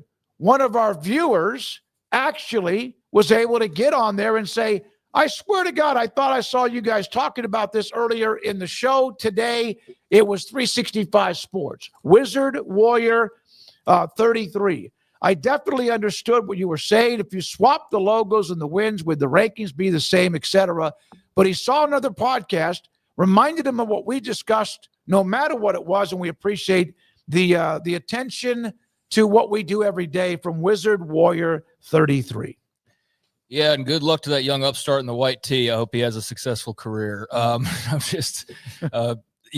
think, he does a great job, and cool that we had somebody that was, commenting on that video. And I think I don't want to dive into this conversation again because it went so sideways yesterday and us not understanding each other, but I understood what you were saying, and I sat and thought about it. I don't think you understood what I was saying, was that you said if USF had Florida State's logo, right, where would they be ranked in comparison? To where they are now at 16. Right, and I 18. told you they'd be where Florida State is, and you're like, no, I don't think. And it's like, no, I don't think they would be in the top 10. Yes. That's what I was saying. I don't think that's what he said, Garrett and Brandon. I think Craig was trying to cross me Brandon. up. Retired stockbroker. Father and son communication isn't new. No offense to the Dragon, by the way. No, it's not. But what was frustrating was that I just felt like I was taking stupid pills because I clearly was missing something and I just wasn't getting it, and I put that on me. But then I thought about it last night, and I thought, no, I guess maybe I just didn't explain it. My whole point was, I get what you're saying. I get what that guy's saying. I get what that all means. My point was, if you gave USF FSU's logo, they'd be sitting where FSU is. Yeah. Because my whole point was, if you'll remember, my little spiel was, when it came to that, was, give USF, give them the logo or whatever, but they're not going to be ranked above Oregon and Georgia and Texas and all these other teams. That was my point. So that's why I was saying they were going to be in the same spot. but I got what you were trying to say. Well, that's good. I think you went home and felt bad. You were No. you're not I just felt communicating. stupid, and No, then I realized did too. I We wasn't both did. stupid. Well, I mean, it's part of what we do. But so I went home and I went back and watched. And I was like, man, I thought I set that up pretty well. We just miscommunicated. It's part of the deal. But thank you to our good friend that was watching the show. His point was this. Amazing, because it was basically the same argument. Amazing how I just heard this example on 365 Sports a few hours ago, but the comparison was FSU and USF. And this one with the podcast was discussing Alabama and how they are already climbing back in and barely behind USF, who, of course, has beaten 2 ranked teams. So, I mean, that's a different conversation. But, yeah, Alabama drops, and then they look good enough, and so they're right back up, already climbing again, and they'll be back in the top 15 probably before you know it, unless they suffer another loss. They beat Georgia here around the corner. It's very possible they do. But, I mean, if they play them close, guess what happens? They don't fall out of the top 20. Like, that's the part about the polls that drives me nuts. Like, I get, you can say, well, Alabama would beat number 12 through 17. It's like, that's not the point, though. Like, if you've lost a couple games, that's not the point, because then it turns into what I was just saying a little while ago, where we're just doing power rankings, not actual, these are the top 25 teams based on what they've done. Right. And so growing up, I feel like it was always about what you've done, because if you lost, you were punished for it. You don't get punished for losing anymore. And there's really no punishment, because you don't fall out of the big bowl games. You still have as much of a shot. You got more of a shot than ever, even if you've lost a couple of games. And so when you just have these same teams that never leave despite losses, or the moment they win again, they're right back in it, and you're doing it based on power ranking rather than resume, well, then no wonder there's conferences like this. It's got 11 teams. That's a record number. Now, look, they might have 11 of the best 25 teams. I'm not denying that. But they're never going to kick Alabama out of the top 25 until they have a gun to their head. And then we also know there's voters that they wouldn't know any better anyways. They just, Alabama's got to be in the top 25. I think that's the issue I have with the polls. Not advocating for them to go away, not advocating not have them in the preseason. I just think that when you say that they don't matter, I think that's bullshit, because I think that they do ultimately matter, and they matter enough to where in your program guide you claim that you were in the top 25 for 52 weeks in a row, and you brag about how you've been in the top 25 more than any other program in the conference, and your media guide says that no teams had more top 5 finishes than your program has. Like, so spare me that it doesn't matter, because you use it as marketing constantly. And for the schools that don't just have that benefit of the doubt, it's an achievement to get in there. It's hard to get in there. And so that's what I don't like about, it doesn't matter. Yes, it does matter, but it will all get settled in the end. That's the good thing. Yeah, it takes some schools twice as much success, if not a lot more success. And even if they get it and they move inside the top 20 or 25, if they lose, they're right back out. And then it's like, well, Alabama, if they just don't win their games, well, yeah, obviously everybody doesn't win their games. They're going to finally get booted out. But what, after the third loss, do they finally fall out of the top 25? Versus SMU, top 20 to start the season. They lost double overtime. Yep. At home, mind you, but lost in double overtime by a field goal, and they dropped completely out of the top 25. From 17 gone. Yeah. And look, they're in the receiving State, number 12. They're gone. in the receiving votes, but how long is it going to take them to get back in there? And so I just don't like that double standard, and I don't like hearing that it doesn't matter, because every time I see a media guide, that's all they're talking about is top 25 rankings and top 25 history and top 25 finishes and all that jazz. And so, yeah, it matters enough to those programs to flaunt that. And I know it matters a great deal to the smaller programs. Now, it all works itself out, not like that girl was saying earlier where I can vote whoever and it works itself out. That's not the point. But, yeah, it's a system that can't be perfect just by nature, because there's too many humans involved in it. And if it was computers, we'd hate that as well. So that is what it is. But I particularly have that bone to pick when it comes to like the preseason rankings. And I also know they need to be used for hype for television. Like I'm not saying get rid of them or anything, but you can't pick and choose when they matter or not. There's too much. There's too much of fitting a narrative around wins or losses based on, well, wait a minute, they played a hard game within the conference, or if they lose to a bad team, but they're in a conference where every week's so hard. Everybody's going to have a wart or blow a tire, most everybody, but it does seem to be silly. Now, Nebraska's opened up with a couple of wins. Yay. They beat Cincinnati. That was a nice win. They then humiliated Akron. They haven't really humiliated anyone but themselves really in the last 10 years. There haven't been many games where they've blown people out. Listen, Matt Rule, when he was at Temple, turned around a bad program. He was at Baylor, turned around a bad program. You could ask 100 Baylor fans, and I don't know if it wouldn't be, what do you think, Garrett and Craig? 50-50 on whether people like what he did, but he took over a program that nobody wanted to touch and got them into the Big 12 championship game, and then lost in the Sugar Bowl to what you could see coming from Georgia. But he's good about turning things around. He's also good about finding places where you can't do anything but go up. But he's trying to teach a program that has just been bad for pretty much almost a decade about the little things, playing every play differently, no matter if you're up by 30 or down by 20. After halftime or during halftime of the win against Akron, that was out of control, 68-0, 33-0 at halftime, Rule lit into his team in the locker room, trying to perhaps make a point. Maybe I just have a different standard. I don't like them freaking moving the ball. They're dropping back at the end of the half. Like, we're on the sidelines, me and John are saying, they'll take a knee here. They'll run the ball. They don't fear you. They don't respect you enough yet. And if that sounds like coach speak, then you have the wrong brain. They're dropping back against our starting defense.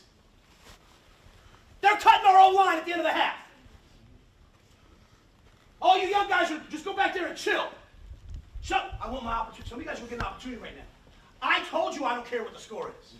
I told you I care what the tape looks like. Did I trip when the ball was fumbled? No, I don't care what happens in the game. I want to see what the next play is. You have one half. Defense, you have one half. If they try to drop back and throw it, and that quarterback's not on the ground, I want new guys in there rushing. I want them hit. I want them never to say our name again. Can you believe the fact with 43 seconds left, they just gave us the ball back. They went down 33, and they're still dropping back. They had the balls to cut you. I thought you guys get the ball, you put it down and score. You made me put the freaking red and the white in. And you guys get in, you go play. I don't care what the score is. Troy told you shutouts are precious. We almost gave up a shutout. I don't want them ever to say our name again. That's the killer instinct I asked about. Not what does my hair look like, what do I look like in the freaking mirror. I walk in here, guys in the mirror checking themselves out. Got a chance at a shutout. You guys got a chance of freaking hanging a score around here we haven't hung in a long time. We don't work hard enough to go take what we want? Go take what you want. You want to get in the game? DJ, you run your ass off on all those routes all week? Now you got a chance to get in the game, maybe. If your brother and your brothers will put them away. It's about time people say, I don't want to schedule those guys anymore. I don't want to play those guys anymore. And if my standard's too high, then leave. And if you're with me, go out there and do not, I don't want to see a smile. I don't want to see nothing silly. I want to see a bunch of guys locked in that wants to make a team quit. I don't know why he showed you guys Bronx Hill at the end of it. You know what he said to that guy after beat the out of that biker gang? He said, look at me. I did this to you. He wasn't scared to make sure that guy knew who he was. I did this to you. When you're shaking their hand at the end of the game, they better have that look in their eye. You did it to them. It's supposed to be 33-0. It's supposed to be that score. Now, what's the second half supposed to look like? I'll see you guys on the field. All right, some are going to like that, some are not. Some like Matt Rule, some don't. That's a rant, trying to teach them a lesson about it. Don't worry about what the score is. Some of you saying that Kim Coulter saying that Matt Rule is a Napoleon complex, my opinion. Bobby B is a Baylor fan, love what he did at BU. Stormy Cyclone sounds like 20 years of frustration coming out. If you're a Nebraska fan, probably. He was awesome at Temple. So there's just some of the reaction. And that was Matt Rule at halftime, up 33-0, but not satisfied with not how they were playing, but perhaps the focus at the end of the first half. It went out and won 68-0 against a team they should beat up. But in the past, they haven't done that very often. So I don't know if it makes a difference with what he said or not moving forward. Yeah, I mean, I guess they went and handled their business, and good on him. I mean, I enjoyed him when he was here and enjoyed covering him, and that sounds like a hell of a speech. And I think he's got the best intentions with Nebraska and fully plans on that being like his lifetime job from here on out. That was always the concern with when he was at Baylor, when he was at Temple. He's always looking around, and he was. Now I'm sure he would say, no, I wasn't. Okay, well, your agent was, your wife was. So that was why he couldn't be fully embraced, because everybody was waiting for him to leave. And then he finally did, after a couple of teases of leaving, to the point where it's like, all right, just go ahead and leave now, because we're not going to do this every offseason. This isn't fun anymore. Thanks for the turnaround. But now we need to like build something. And you're clearly like 1 foot in, 1 foot out, and waiting for the right phone call. So that's where some of the, I think, the bitterness comes from. Also, just, yeah, he made some enemies when he got here. A lot of people got, moved to, I guess, other departments, or weren't on like the football media staff anymore and took offense to that. And there was a lot of changes, because there was That's a lot not of the only time someone's taken over. No, I mean, yeah. There's some people that don't like him for that reason that I know of, but that's a personal thing for them and him. So I can understand where they're coming from. I can also understand where he's coming from and cleaning house and wanting his own people in. So, yeah, I mean, no one can say, regardless of how they feel about him or what they think he is as a person, no one could say that he's not a great motivator and that he's not great at building up a program. And I think it's still to be determined at Nebraska, but I think their arrow is pointed up, maybe not as straight up as people would like it at this point, but I think they're on the right path, and I think he's the right guy to kind of instill some of that that backbone maybe that they've been lacking for the last few years. Yeah, I don't know if they're any good. I really don't. They're 2-0. They should be 3-0 after this weekend, and then eventually they play teams that they haven't beaten very often. I think Michigan around the corner, but is that, that's a game they should win maybe this year, but who knows? I do remember last year when they barely made it to a bowl game, but Ohio State, they took them to the wire, and we know how good they were, but that was not a win. It was a almost. When we come back, Craig Smoak off the radar, and then also the conference crossover. How's everybody doing among the Autonomy 4, Power 4 conferences and more? This is 365 Sports. Specialty pizzas available right now at Marco's Pizza, 5 locations in Waco, Belmead, China Spring, Woodway, Hewitt, and also in Robinson. For example, they have the specialty pizzas. Get next level flavor from Marco's, deluxe or all meat, regular crust, thick crust, or if you want even thin crust. That's always been my favorite. It just seems to me it's easier to manage. Hot deals, fine savings for your cravings, whether it's pizzas or more wing sandwiches. If you want, they have that as well. And you can, of course, order online at marcos.com. Order online, go pick it up at the nearest store, or they can deliver it to you. And, of course, you could also then enjoy the greatness of Marco's Pizza. Fastest growing pizza brand in America, Marco's Pizza. Pizza lovers get it. In our logo and advertising, we say we are people that you can count on. What does that mean? It starts with providing a quality vehicle and quality service at a fair price. But it also means we do what we say we will do, and we treat people fairly with respect. It starts by hiring great people, good local folks who work hard with a caring attitude. Our employees are the real reason we are people that you can count on. Put us to the test and see for yourself that at Richard Carr Motors, we are people you can count on. Parenting is full of surprises. You never know what to expect. So after our son was born, I called my Texas Farm Bureau insurance agent to set up a life insurance policy in case something happened to me. Sawyer is now 2. And we'll soon have a sister. There's no one else I would trust with protecting my family. Stop by and see our agents at one of our 3 McLennan County locations. Coverage and discounts are subject to qualifications and policy terms and may vary by situation.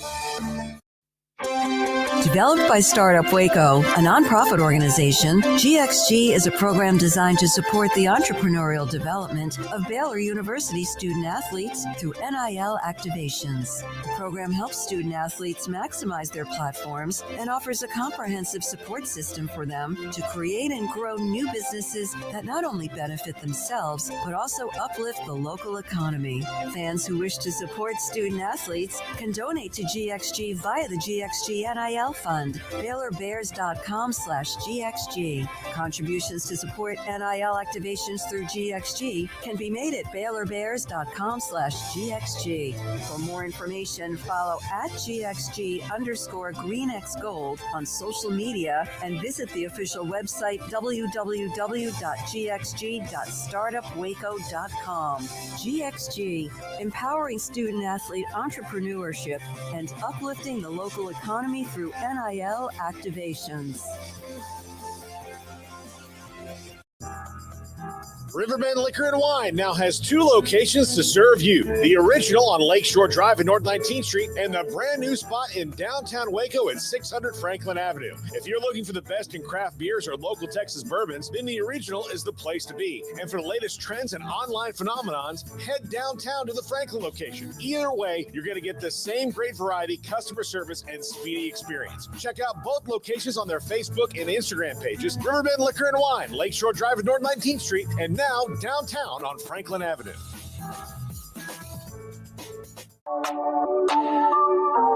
This is Craig Smoak's Off the Radar, presented by Alliance Bank. They take pride in making banking easy. AllianceBankTexas.com. Welcome into Off the Radar here on 365 Sports.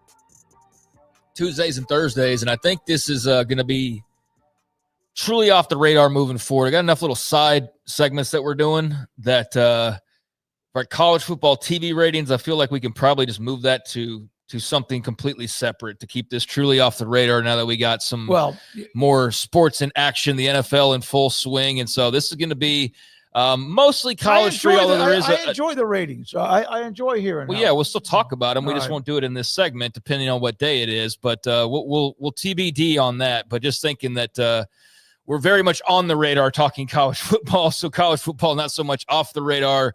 But yeah, the ratings not out there just yet that I had seen. But I'll double check before we get started because there were some monster games this past weekend, and yeah, still not out there just yet that I've seen. So that'll be more for Thursday's edition. But did get to see Monday Night Football last night. Big win by the Vikings.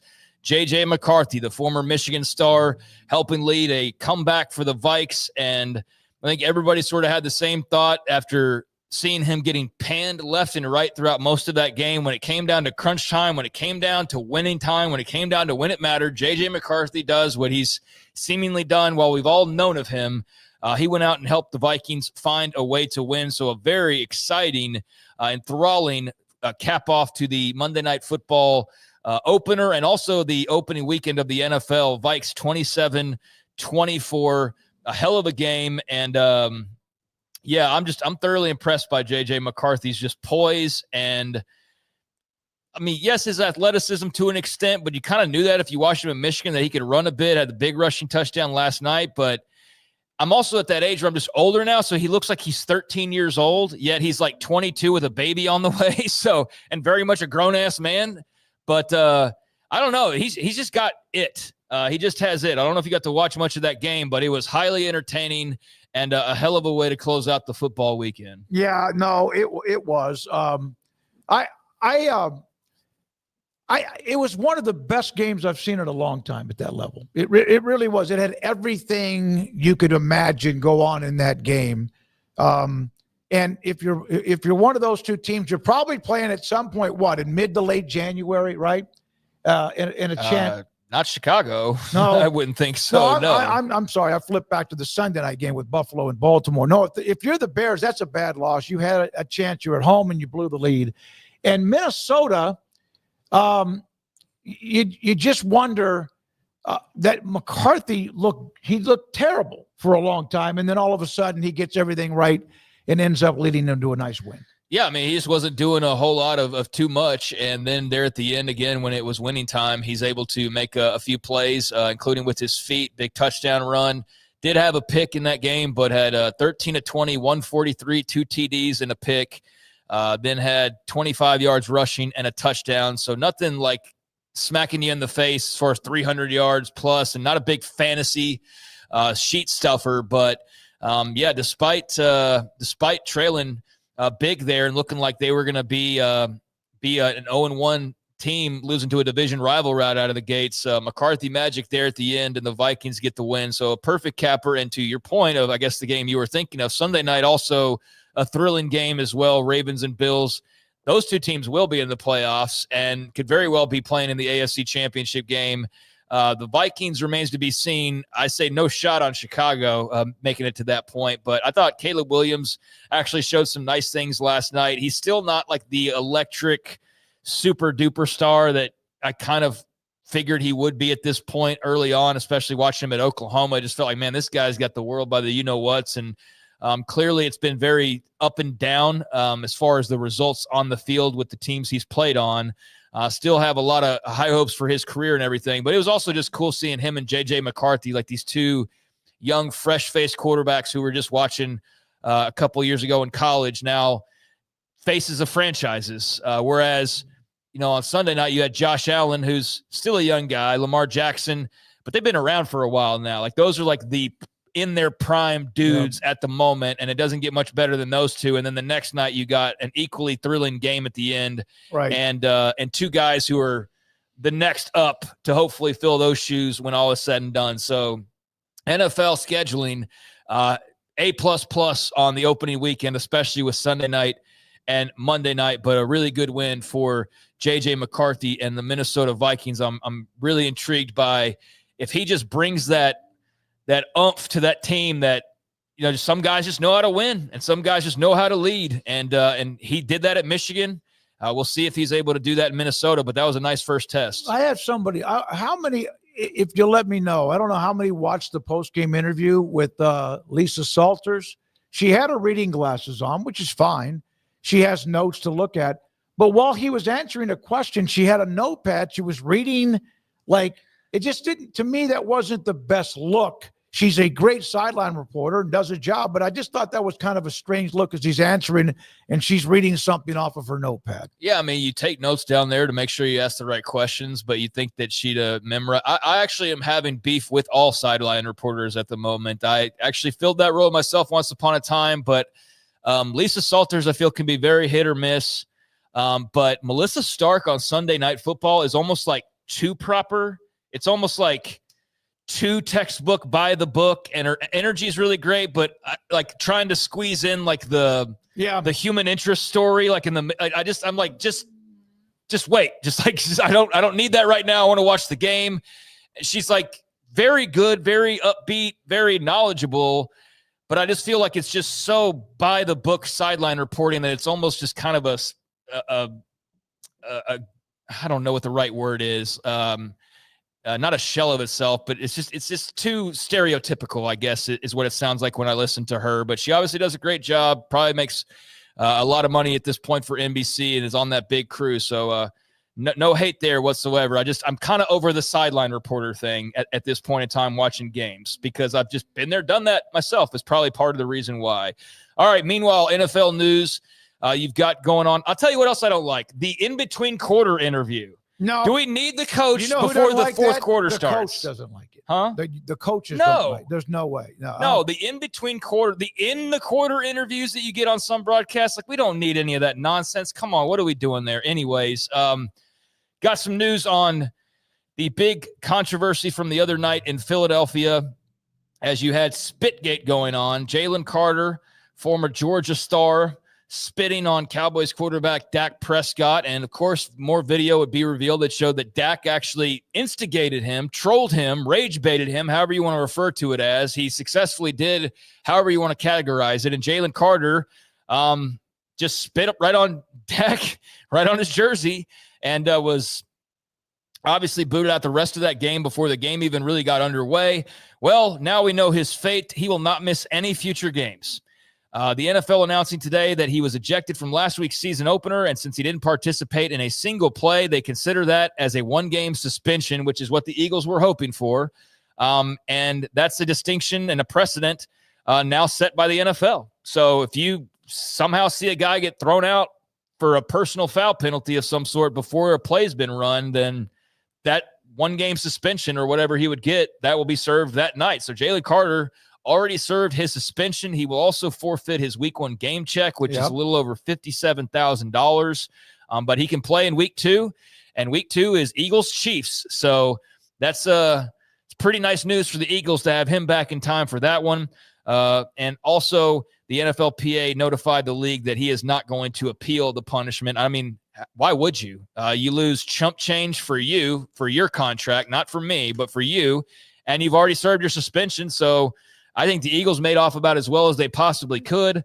And the Eagles and Carter's agent Drew Rosenhaus also worked on an agreement that the team will not use the suspension to void any guarantees in his contract. Because God forbid he lose any money for spitting on another guy any more than he already has to. But yeah, I think they did it right. They ejected him. I didn't think he deserved another game. He missed a game, and he lost a game check. If they wanted to fine him another few $100,000 or whatever, but they have to take that out of the game. And being ejected, if it had been in the third quarter, fourth quarter, I think you suspend him for one more game. But since he missed an entire game, I think they got it right. Yeah, still just a goofy thing to have happen, to not even have a play run and you're already being ejected. But he's one of their best players, one of the best players in the league, and he will be back in action for Eagles and Chiefs. So if you're just looking for the best possible football, then having the best possible players available, then you're going to get that wish as best the NFL can manage it. Do you think that they would have done that if it would have been the Eagles against the Jets or the Eagles against the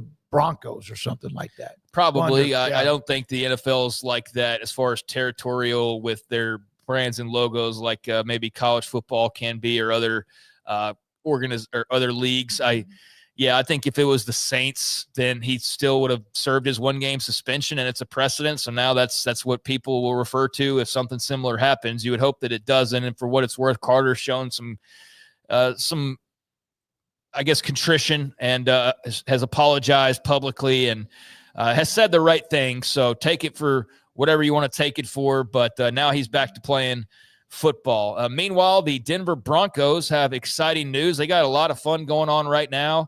With Sean Payton there as head coach and a nice young quarterback. And there seems to be a lot of positive in the air with Denver.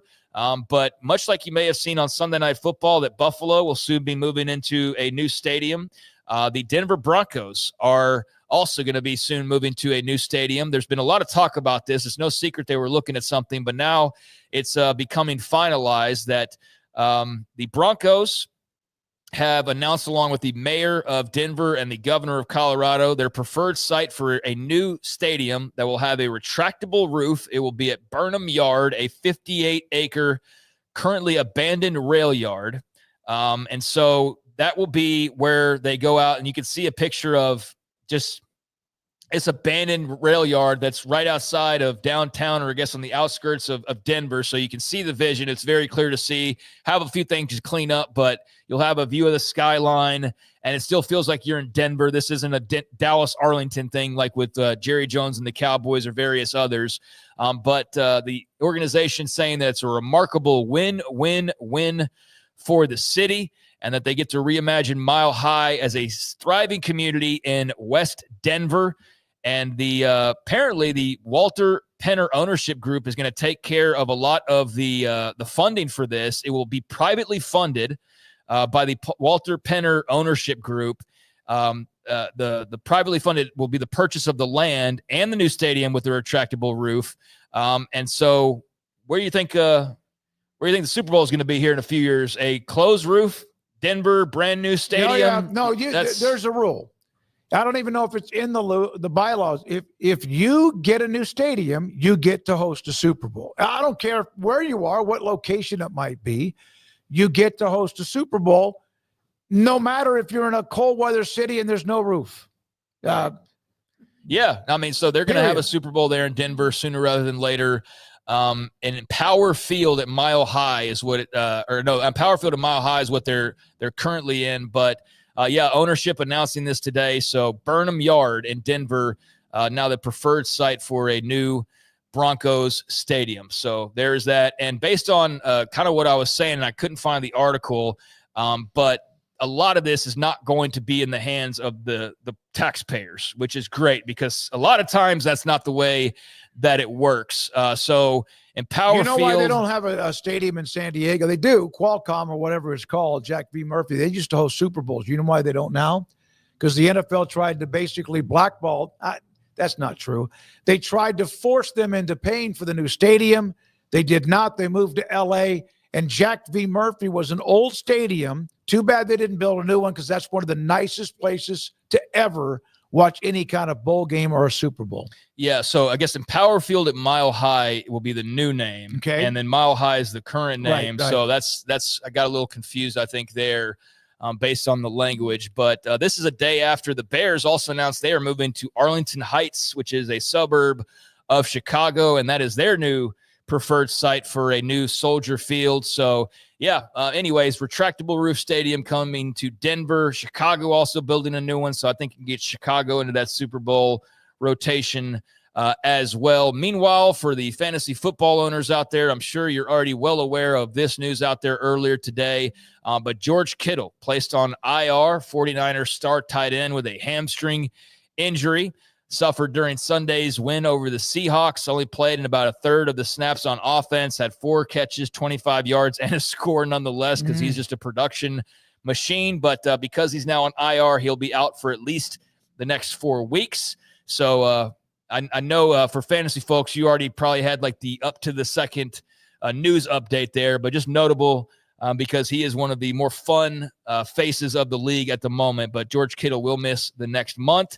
And then we'll close it out. And I know I said we'll, especially this time of year, get a little away from college football necessarily in this segment, but you do have the Illinois graphic that you mentioned earlier. I wanted to pass this along because it seems like the best time, but a big $100 million donation for the Fighting Illini, $100 million.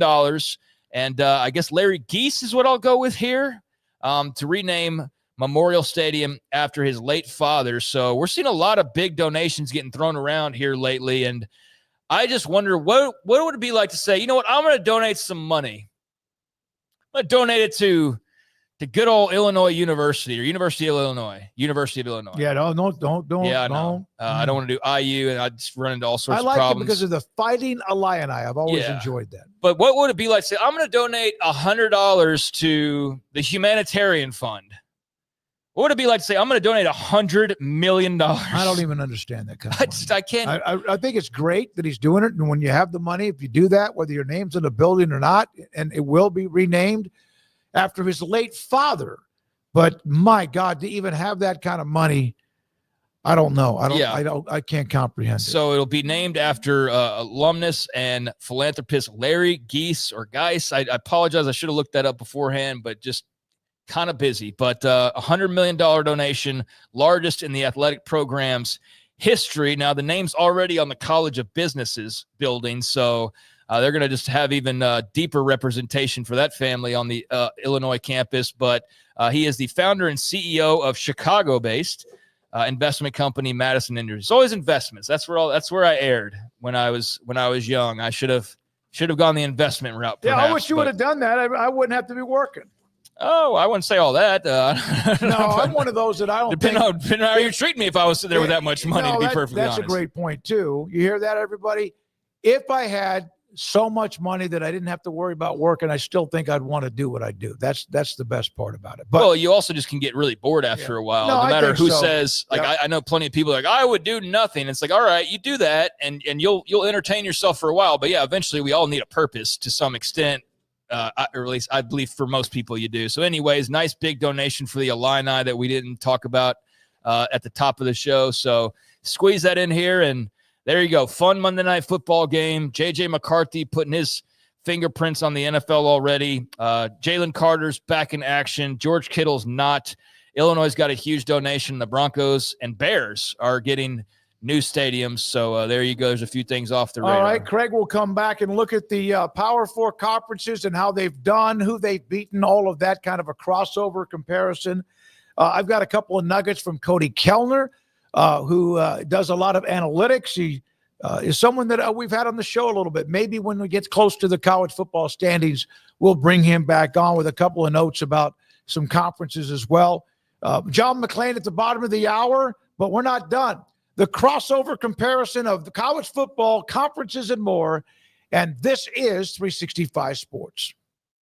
At Sturdy Steel, we build more than grandstands and press boxes. We build the spaces where communities come together. Based in Texas and serving communities nationwide, we're proud of our reputation for dependable, high-quality work and strong client relationships that stand the test of time. From concept to installation, our team of skilled drafters, welders, and installers takes pride in delivering seating solutions designed to last. With a focus on dependability, transparency, and service, we are here to make the unique needs of architects, contractors, schools, and venues across the country. We ensure every project is seamless, sturdy, and ready for generations of fans to enjoy. That's Sturdy Steel. Automatic Chef is your local vending, office coffee, and micro market provider, delivering outstanding service to break rooms all over Central Texas for over 50 years. Automatic Chef brings the best products to your location at the best prices. With hundreds of choices in fresh food, coffee, snacks, and drinks, let Automatic Chef tailor a break room solution to your needs. Make break time great again with Automatic Chef. Automatic Chef Canteen, 6900 Imperial Drive in Waco, or online at automaticchef.com.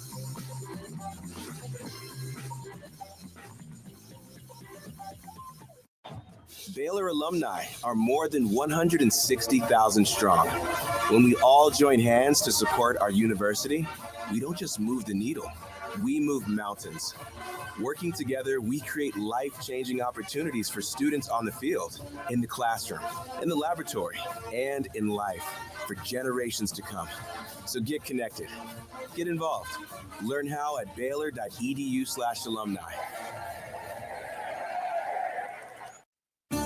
There are 26 letters in the alphabet, over 600,000 words in the dictionary, and just 3 of them said together can change everything. Let's order pizza. Those 3 words lead to dough made from scratch and 3 fresh signature cheeses that blanket golden crust in a heavenly melt on Marco's Pizza that'll blow your mind. So visit marcos.com to order and stop by Marco's Pizza in Belmead, China Spring, Woodway, and in Robinson. Marco's. Pizza lovers get it.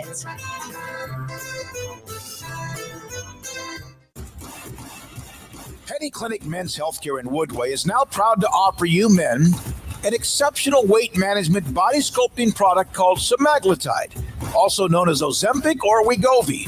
Semaglutide is an FDA-approved weight management medication. Once-a-week injections of this powerful medication offers an average body fat weight loss of 20% within the first year of treatment. In addition to body sculpting, semaglutide also normalizes blood sugars and has the clinical research proof of reducing blood pressure, cholesterol, stroke, and heart attack risk. If you're like most men and you have stubborn fat that will just not respond to typical diets and exercise, then help us finally hear. Semaglutide, affordable, highly effective. Google search Penny Clinic Waco and reach out to the Penny Clinic team today for a free consultation with Dr. Petty to see if semaglutide is right for you. Go to pennycliniclowt.com.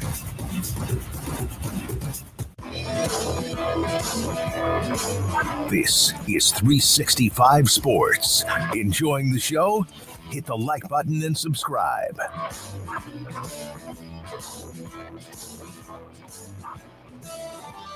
.365 Sports, taking you deep into the 5 o'clock hour. John McClain around the corner. Andrew Valade's poll results and a couple of other quiz questions, too.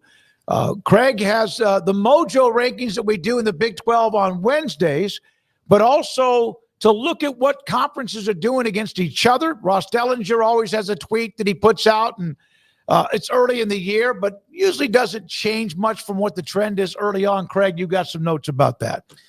Yeah, I mean, it's just nothing too scientific here. Just taking a look at what the records are coming out of this past weekend and some of those crossover games that we know are going to be used as examples for debates in conversations about who's ranked where and who deserves this playoff spot from this conference versus this team from that conference and so on and so forth. And so last week we talked about it. The Big 12 had a bad week, ended up with 13 wins and 3 losses. A couple of those losses or all 3 of those losses, I should say, to Power 4 teams. Had a couple of nice wins, although very much remains to be seen how good UCLA and North Carolina are. So those Utah and TCU wins aren't exactly looking like they're going to prop up much when all is said and done. But, you also had the ACC, which dropped a handful of games.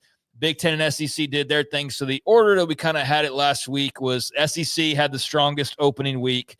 The Big Ten, especially that Ohio State win over Texas, helped propel them to the second place spot, and then had to go ACC at number 3 and then Big 12 at number 4. Now, this is not like some exact rankings thing. This is more or less just to take a look at like this crossover picture and what we're getting here in the early part of the season. And there are more games to come this weekend and moving forward. Like, for example, TCU and SMU will be a crossover game that we talk about. And there's a few others out there, but a lot of them have been played already. So last week, a pretty easy call for the SEC, despite the Texas and Alabama losses, to end up at number 1. But who's number 4 this week? We're going to have to debate this because there's no question who's number 1. There's not really a debate on who's number 2, basically by default. But number 3 versus number 4, we can have a conversation. So I put the ACC at number 4 for this week. And the reason why is they were 11-6 overall, which is not terrible by any means, also very much not great, but it is one win more than what the Big 12 had. But you want to see all those zeros, which is where my mind goes.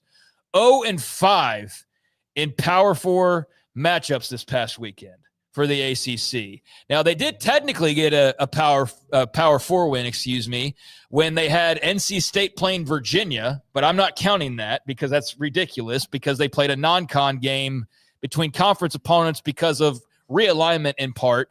So not counting that as a win for NC State and the league. So you had Stanford getting beat handily by BYU in Provo.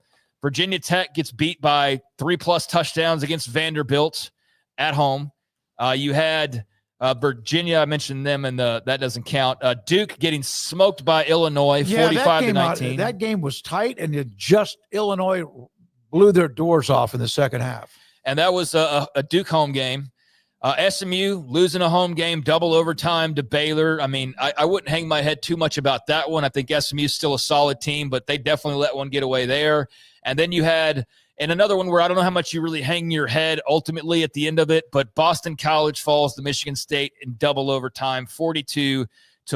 So man, what could have been with those? What could have been with SMU and Boston College, right? If they'd won those games, we're definitely not talking about them in 4th place. You're right. So 0-5, and had they won a couple games, then they'd probably be back in 3rd place. But 0-2 against the Big 12, 0-2 against the Big 10, 0-1 against the SEC. So not a great week, and that's why I put them at number 4. Now, if you want to debate and tell me that the Big 12 should actually be number 4 because of the nature of their losses, then I am open to that debate. But I also give them a little bit of credit for where they don't have all of these zeros. So at number 3, we go to the Big 12, 10-5 overall. So one less win, one less loss than the ACC, but 3-3 in the Power 4 matchups. As you had Baylor with the big win over SMU. You also had BYU beating Stanford and the big Cyhawk game with Iowa State beating Iowa. So BYU won handily, although Stanford kept it close for a while.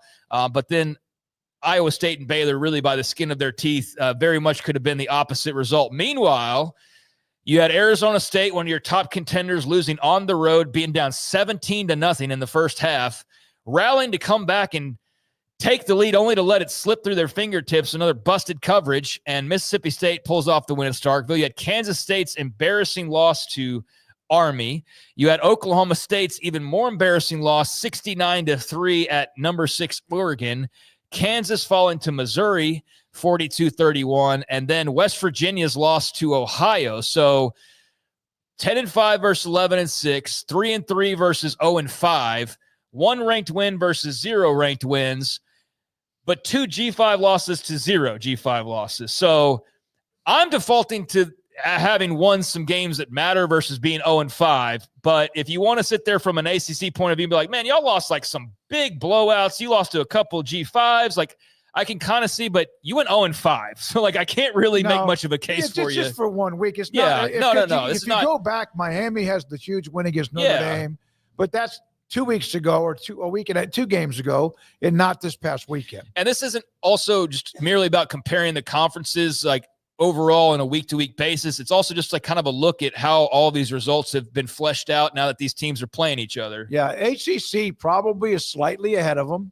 A Florida State win. But as far as this week, not 2 weeks ago, Yeah, I think they won some Power 4 games. They had some bad losses, but they didn't get skunked. I think if you're averaging out the 2 weeks, then the ACC is number 3. I agree. And the Big 12 is number 4. I agree. But the fact they went 0-5, I have to give credit to the 3 teams that did win in the Big 12.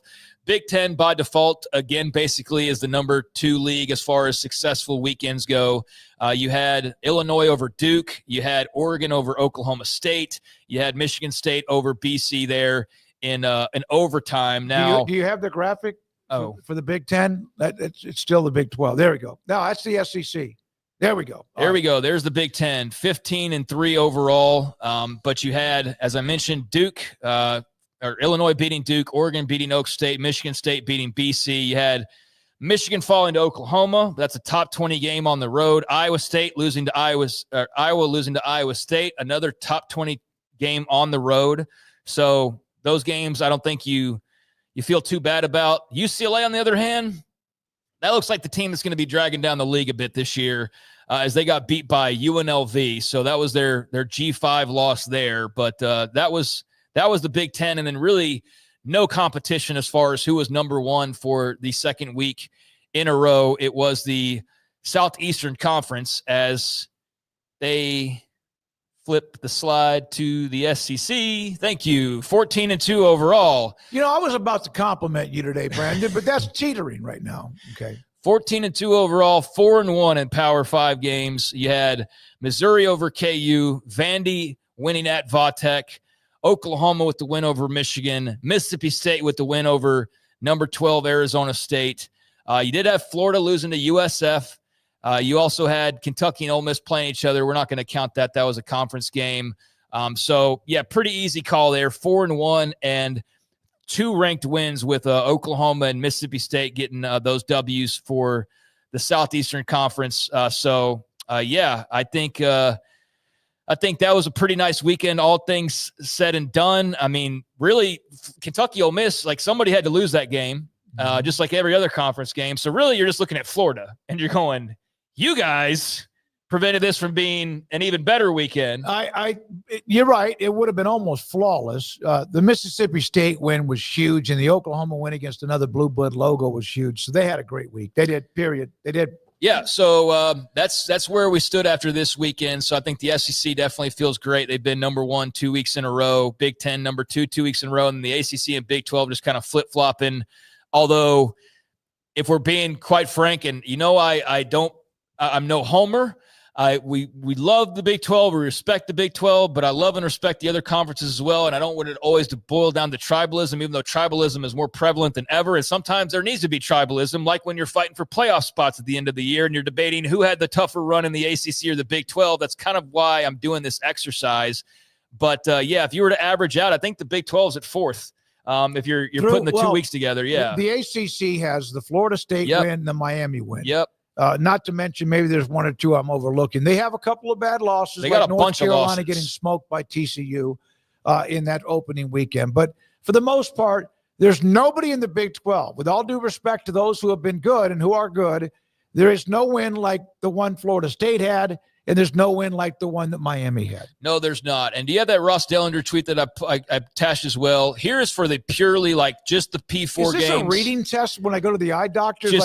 The P4 games that have been played, not counting the whole total conference records and everybody who's played everybody. This is just merely playing these crossover games, but between the 4 power conferences. SEC 8-2, their record, and that G5 loss, of course, being the Florida loss to USF. Big 10 5-3 with a couple of losses to the Group of 5. Big 12 now 5-6, and then ACC 3-9, but as you see there, Ross including the Notre Dame win, which I don't know that should count, but either way, they're 4th as far as through the weekend. So actually, if you don't count that, they'd be 2-9. Yeah. So again, just stuff that I feel like at the end of the year we're going to be reflecting back on and referring to was the non-conference slates, and so I think you're feeling great if you're the SEC. You are league-wise, I think, pretty clear-cut the number 1. Debate can be had on the top heavy, like who's the top 3 best. And I think the Big 10 could have a much better argument there. But yeah, the Big 12 and ACC kind of a mid-off, I mean, to be perfectly honest with you. And I think the Big 12 had a slightly better weekend, but as we've talked about at length, not a great weekend. No, not a great weekend. And it could have been even worse, too. Could have been way worse. Teams coming from behind. By the way, you're right, Craig. The note there at the bottom is that G6, that's what they now call what used to be Group of Five, the G6 losses, because they have that extra conference now. But no, called the Pac-12. Yeah, called the Pac-12. Yeah, it's unfortunately for them. But yeah, there's no question. Through last weekend, the ACC's had a better year. Last weekend, the Big 12 had a better year. It could have been much better, but it wasn't. You got to win those games. Got to win them. Yeah, and I don't mean that to be flippant towards the Pac-12, although I'm sure plenty of people probably love the idea that I was, and maybe I was being a little bit. That's for you to decide, but I'm not going to expose my secrets there. Peyton says the Big 12 didn't just blow a tire. The whole damn thing fell apart. Oh, I mean, and again, it could have been totally totaled. The whole car could have been totaled if a couple of other losses go or a couple of wins go differently, like SMU, Baylor, and Iowa State, for example. But, yeah, I think I'm in right in the middle. You know, it's like we're 3-2, kind of a weekend where there's a few games you feel good about. There's also some ones that really weigh you down. But I think for all the hand wringing and all of the fights about who reigns supreme in all this, I think right now, top to bottom, pretty clear it's the SEC at the top of the pile. Yep. And they've proven it. It's bared out in the results, which is also why I like talking about the actual results, not what you figured Florida was going to beat USF, and then they didn't in real life when they actually had to play each other. So nice to get past the preseason talk and actually have real results. The Big 12 with teams that are ranked playing, but there's no game that if they win that you really gain much. And if you lose, then, of course, it would be awful if you're ranked. For example, Texas Tech, Oregon State, or even Utah at Wyoming, Iowa State at Arkansas State. So you guys tell me. I know there's a quiz that Andrew will have.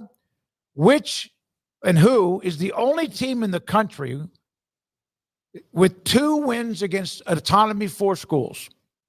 Think about that. All the games that have been played, there's only one team in the country with 2 wins against an A4 against 2 A4 teams. Huh? No, Boise's not an A4. Boise State's a group of 6. Iowa State beat Kansas State and beat Iowa. But isn't that weird that only one team in the country, 130-something schools, has 2 wins against Autonomy 4? That also, you kind of have those non-conference games that you don't have many of those games are played. But that was something that our good friend Cody Kellner sent to me over the weekend. Yeah, I mean, they've got a really nice start. That's why I'm giving them a lot of bonus points when it comes to just the overall feel of the league right now. I think you can make a case that for whatever you mean, it'd be easiest to go like, well, I think Utah's better. Or I think BYU's better, or I think so-and-so's better, Texas Tech. You can say that, but, I mean, again, it's like the top 25. Like, are we ranking on what they've actually done, or are we ranking on power rankings?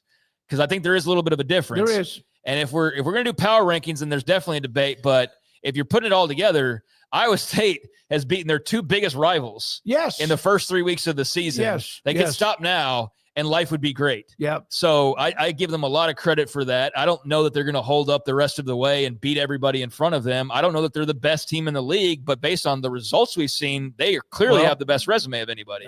Exactly. They do with the 2, not only like the A4 opponents, but like you said, 2 teams that they don't like at all, and others don't like them.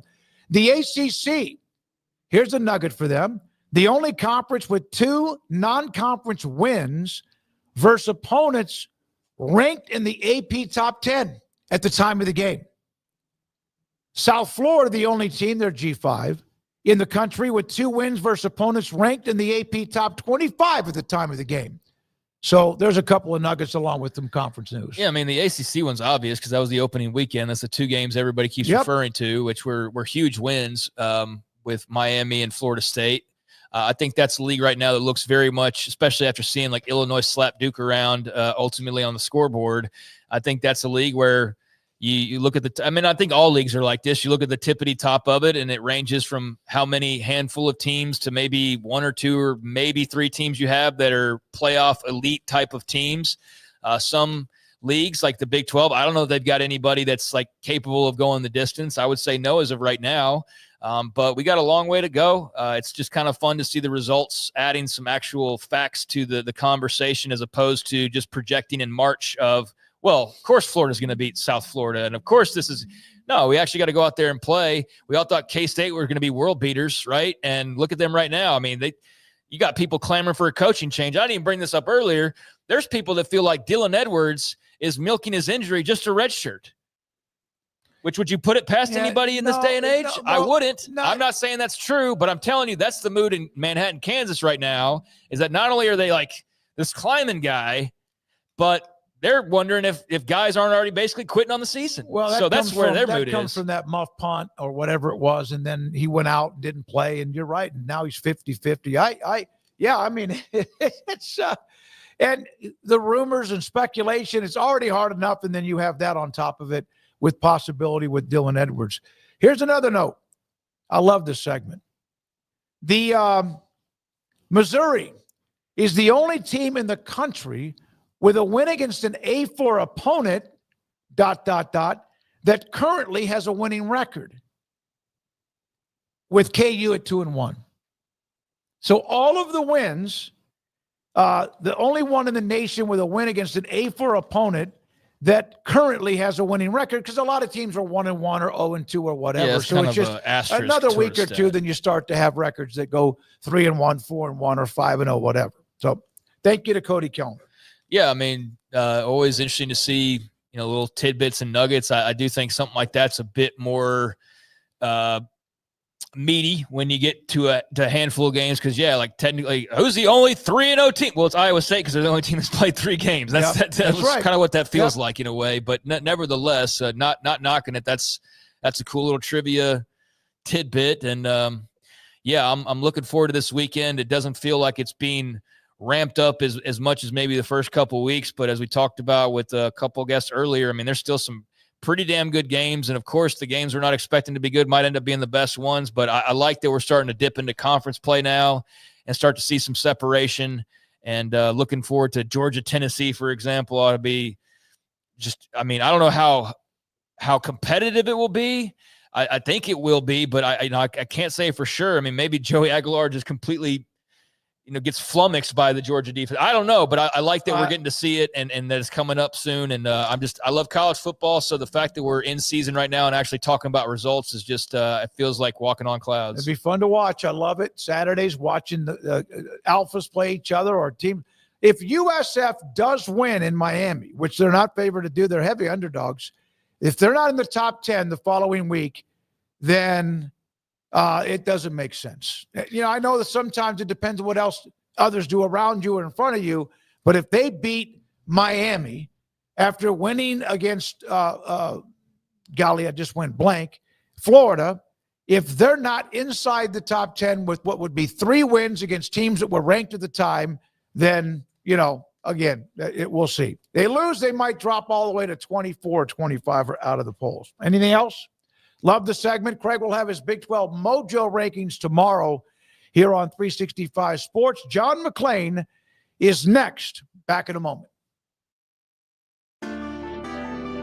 Edward Jones Financial Advisors Ben Erlinson, Brad Wilson, and Cam Heathcott understand these are difficult and changing times we live in, but they know how important your financial investments are to you. So is your financial advisor staying in touch with you and helping you navigate today's financial climate? Invest with Edward Jones Financial Advisors Ben Erlinson, Brad Wilson, and Cam Heathcott, who invest their time and experience back to you and your money. And like coaching athletes, investing money is about time, patience, and encouragement. Contact Ben Erlinson at 254-759-8533. Brad Wilson's location at 250 Sharon Drive in Woodway, and Cam Heathcott in Conroe. Edward Jones Financial Advisors, Ben Erlinson, Brad Wilson, and Cam Heathcott, proud sponsors of 365 Sports. Edward Jones, making sense of investing, member SIPC.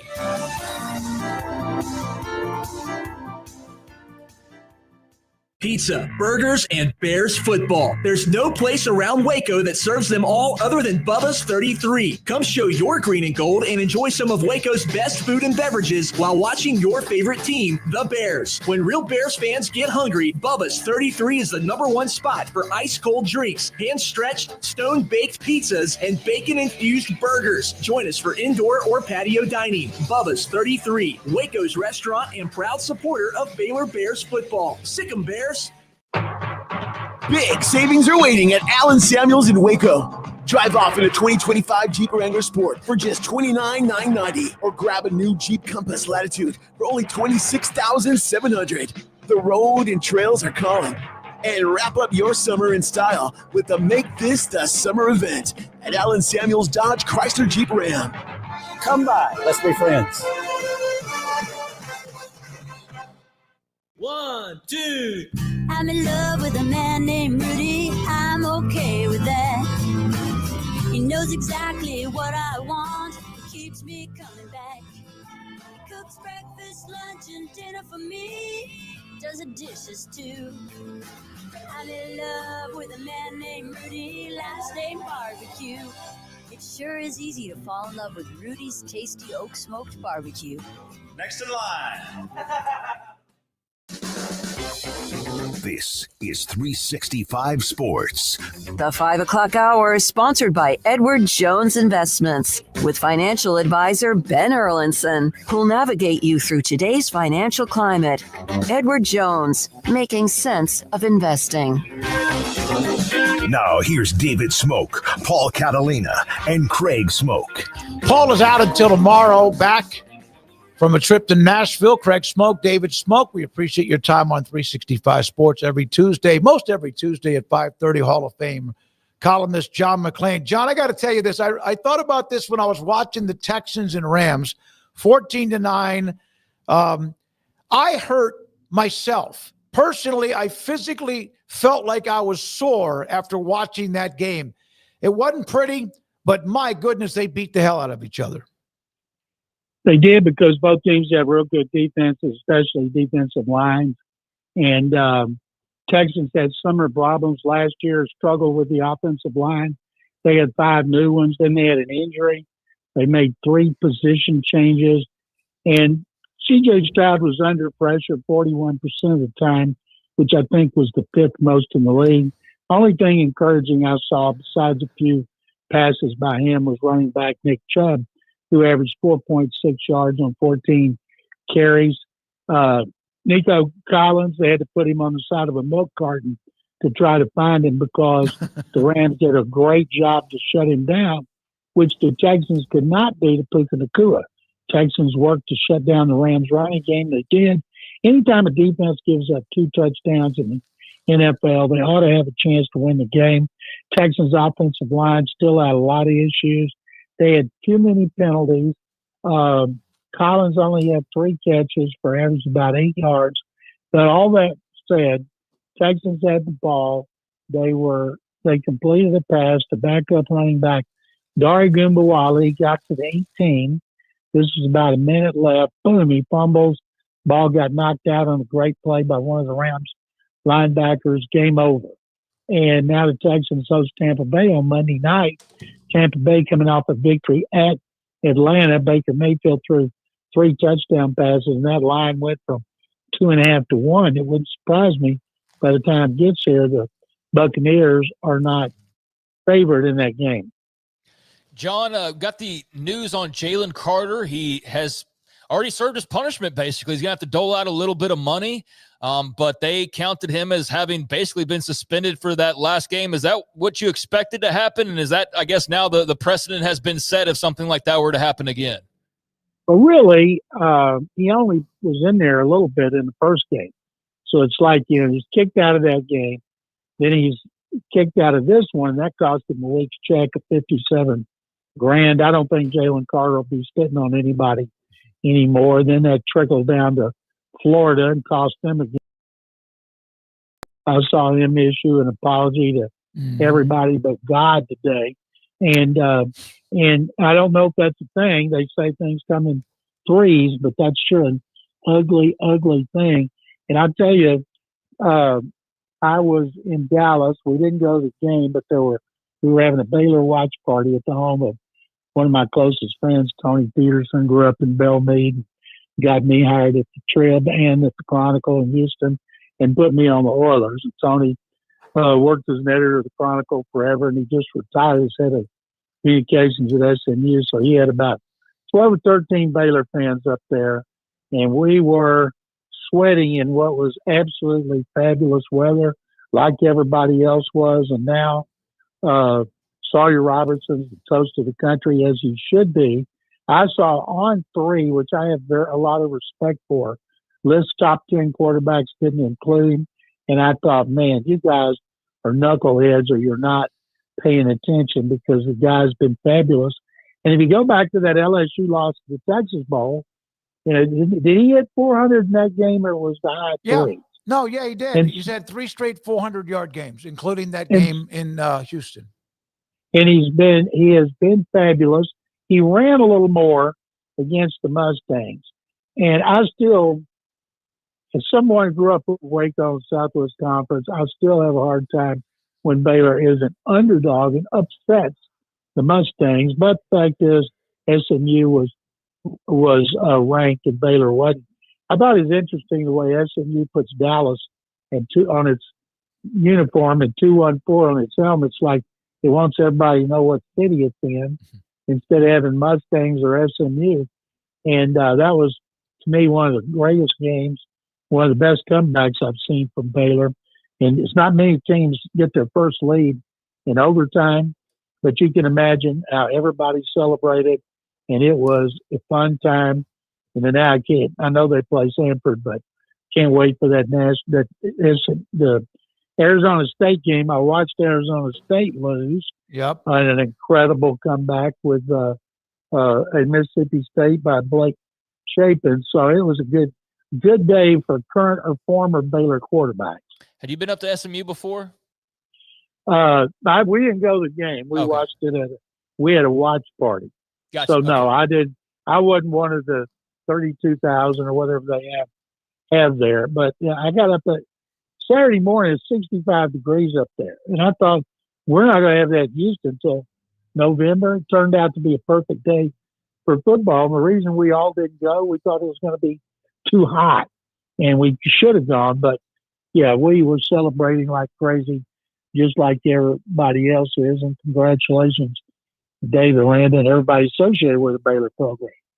Yeah, no, that was an absolutely huge win. I don't know what their defense is going to be the rest of the way, John. I don't know what the running game is going to look like, but they have an elite passing offense. That crew of wide receivers, Sawyer is really good, but he's got some really nice targets that he's working with this year as well. So I think the running game will come around. Washington had 100 yards. If you take away that long 50-yard run, which they did in the Auburn game, those stats would look a whole lot better. But the way he's spreading the ball around, every time I'm watching Baylor, I'm screaming, get the ball to Josh Cameron. Yeah. He is an NFL receiver. He breaks tackles. He gets yards after the catch. And he's going to start getting a lot of attention, but it's obvious they're loaded at receiver. And I feel better, Craig, about getting the running game going than I do the defense, which means they're due to have a lot of pass-happy, exciting games with exciting finishes like SMU. Yeah, I think shootout ball is back for sure. For this year's team, at least, they're definitely going to be a team that's trying to score a lot of points and probably in a lot of high-scoring games. Now, you mentioned talking about Sawyer, and he's got some NFL aspirations, and a lot of people talking about him after this weekend. But speaking of quarterback play, young and old, the NFL couldn't have designed the schedule any better. On Sunday night, closing out the full week, or closing out the main weekend with Lamar Jackson and Josh Allen in this incredible Buffalo victory. And then last night, Caleb Williams and the Bears, and then J.J. McCarthy and the incredible comeback there at the end to give the Vikings the win. So a little old, a little new, but 2 incredible games. They couldn't have chalked it up much better, I don't think, John, on the schedule. Well, you go back to the Thursday night game. Yep. I think Cowboy fans should be very encouraged by that performance.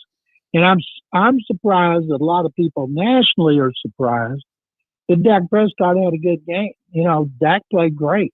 CeeDee Lamb acted like he never caught a football again, or they'd pulled an upset. And I'd be very encouraged if I were a Cowboy fan.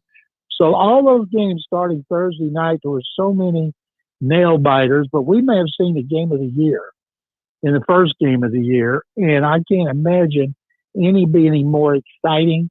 There may be a lot that'll go down to the wire, settled in overtime, but 41-40, that's a college score. Oh, my God. And it was two great quarterbacks, and there's not right now, even Philadelphia, if you just go off this one weekend, nobody's in the class of the Bills and the Ravens. I was going to go to bed because it looked like Baltimore, kind of had at least what they needed. But when Josh Allen's in the game and he could throw it 65 yards in a dart, but what an unbelievable game. It really was. That had everything. And to have that on a Sunday night, I thought you mentioned Cowboys and Eagles was an entertaining game. I didn't get to watch it because I was doing high school football. So 49ers, Purdy's not 100%. Kittle is out for an extended amount of time. Your thoughts about it? They seem to be able, like the Rams and 49ers, do a pretty good job of overcoming injuries no matter what. Well, it's easier for the Rams because they have a better quarterback, a more experienced quarterback in Matthew Stafford, and they have more balance. The 49ers made a lot of changes this season. I thought Seattle would beat them, and they go up there and win a defensive struggle. It was close. Sam Darnold didn't play as well as he did for Minnesota last year in regular season.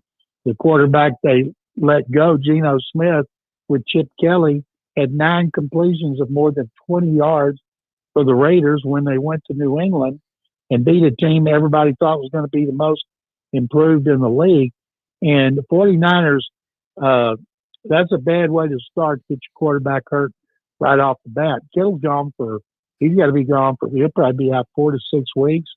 And that's a tough thing to overcome because he's really their best receiver because he's been their healthiest. Brandon Ayuk is injured. They just have so many injuries on that team. So good coaching can only overcome so much.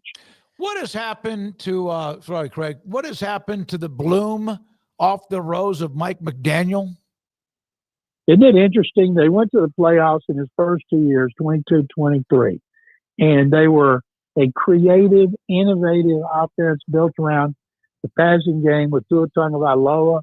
They had double-headed monster running back, Tyreek Hill, Jalen Waddle, and receiver Tyreek Hill, I think I saw, hasn't had a 30-yard catch since the first game of last year.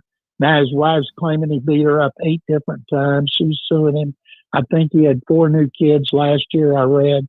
He doesn't even know how many kids he's got. He's in double figures, I think. They're talking about him being traded. Who would want him with all his baggage? He'd have to have quarters to help him carry those bags. So they got problems. Everybody's saying Mike McDaniel's on the hottest seat. You go into Indy and let Indy score on every series with Daniel Jones. Tua Tagovailoa looked scared in the pocket. He was awful, and the defense had no fire, and that reflects on the coaching. So remember after last season, I can't remember who the player was, basically said they were soft. And that is never good for a coach to hear that. But I think he's a dead man walking. There are coaches in the NFL, because it is, my goodness, such an intense league, and what have you done for me lately, that get fired early on. What's the earliest you can remember a head coach being fired? Was it 2-3 weeks? The Rule didn't last long in Carolina his last year. What's the fastest you remember a coach being shown the door? Boy, David, I'd have to think of that one. They're several rare, but you see one fired first 2 or 3 weeks because the team looks terrible and lifeless. If it's not putting out the effort, that's when you got to think seriously about getting rid of coach. And it's happened before, but it's just unusual. I looked it up on Reddit. The earliest a coach has been fired.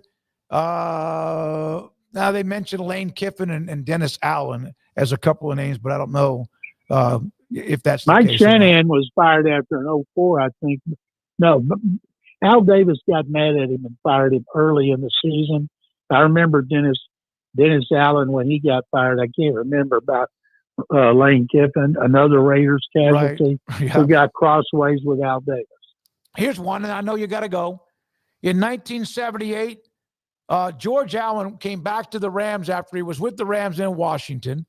And in 1978, he was brought back to be let go before the season began because of upheaval of the players in preseason. Wow. I don't remember that. That's a long time ago. And he's in the Hall of Fame. Yes. Thank you, John. Appreciate your time. Thank you, guys. Pick 'em Bears. It's John McClain, Hall of Fame columnist, with us on Tuesdays in the 5 o'clock hour. Break here and come back with straight to the polls with Andrew Valade, known as the Squire. This golf legend invited the modern sand wedge, changing the short game forever. I didn't even see this poll earlier. I guess I was preoccupied. I'm going to say it was Gene Sarazen.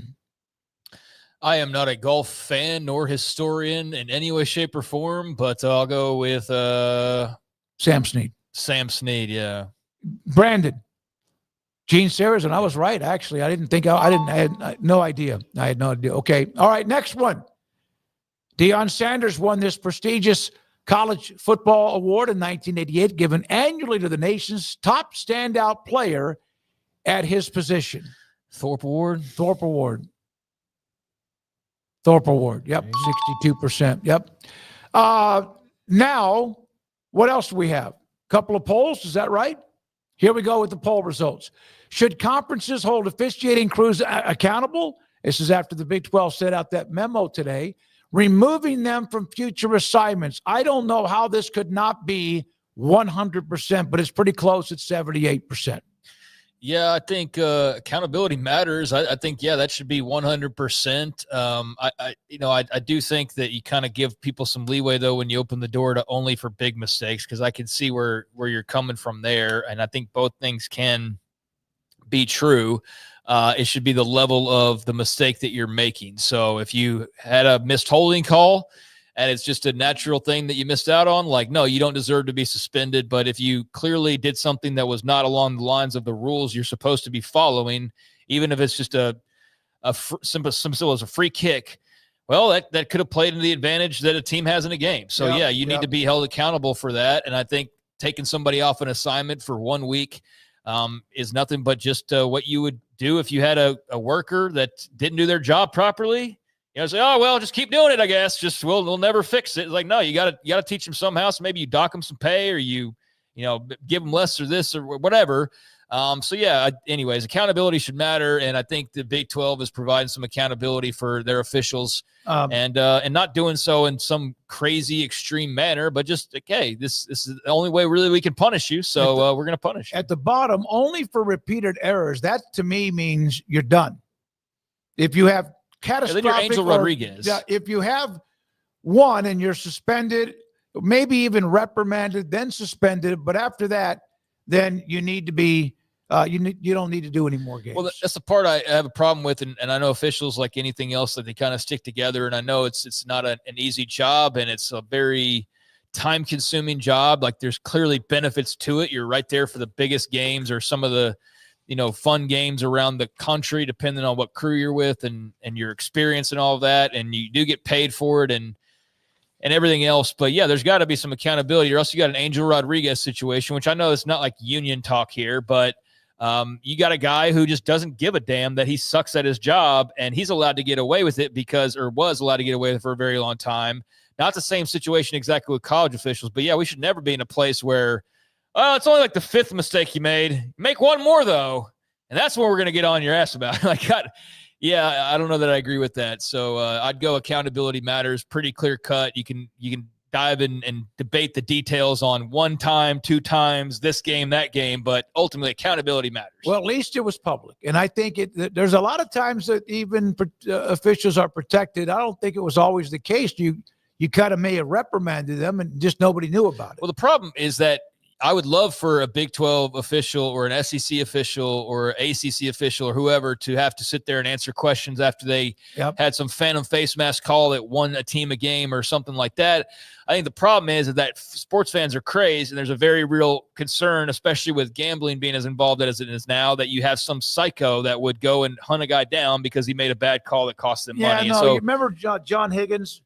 Baylor fans don't like him. He's a longtime college basketball official. He made the call during Duke and Baylor, and so everyone thinks he sucks for the rest of his life. But he actually had somebody that was basically stalking him. So, I mean, you can't encourage that behavior either. So, yeah, we don't need to be handing out addresses and all of that. We don't even need to get into the names and the details of, like, their personal lives or anything like that. But did they make a bad call, or did the crew they were on make a bad call? Yes. Did it have an impact on the game to some extent? Yes. Then, okay, well, they're out for this game coming up on Friday. And then, let that be a lesson, and hopefully they do their job the right way next time. That's all. All right. Another poll, the 78% is dominant. Will the two-way player trend become a staple in college football? Now, I said no to physically tough. When you say staple, that means something that like hits for Charles Woodson, obviously now with Travis Hunter. I don't think it will be. I think it's going to be once in every 20, 25 years, you have somebody that can do something like that.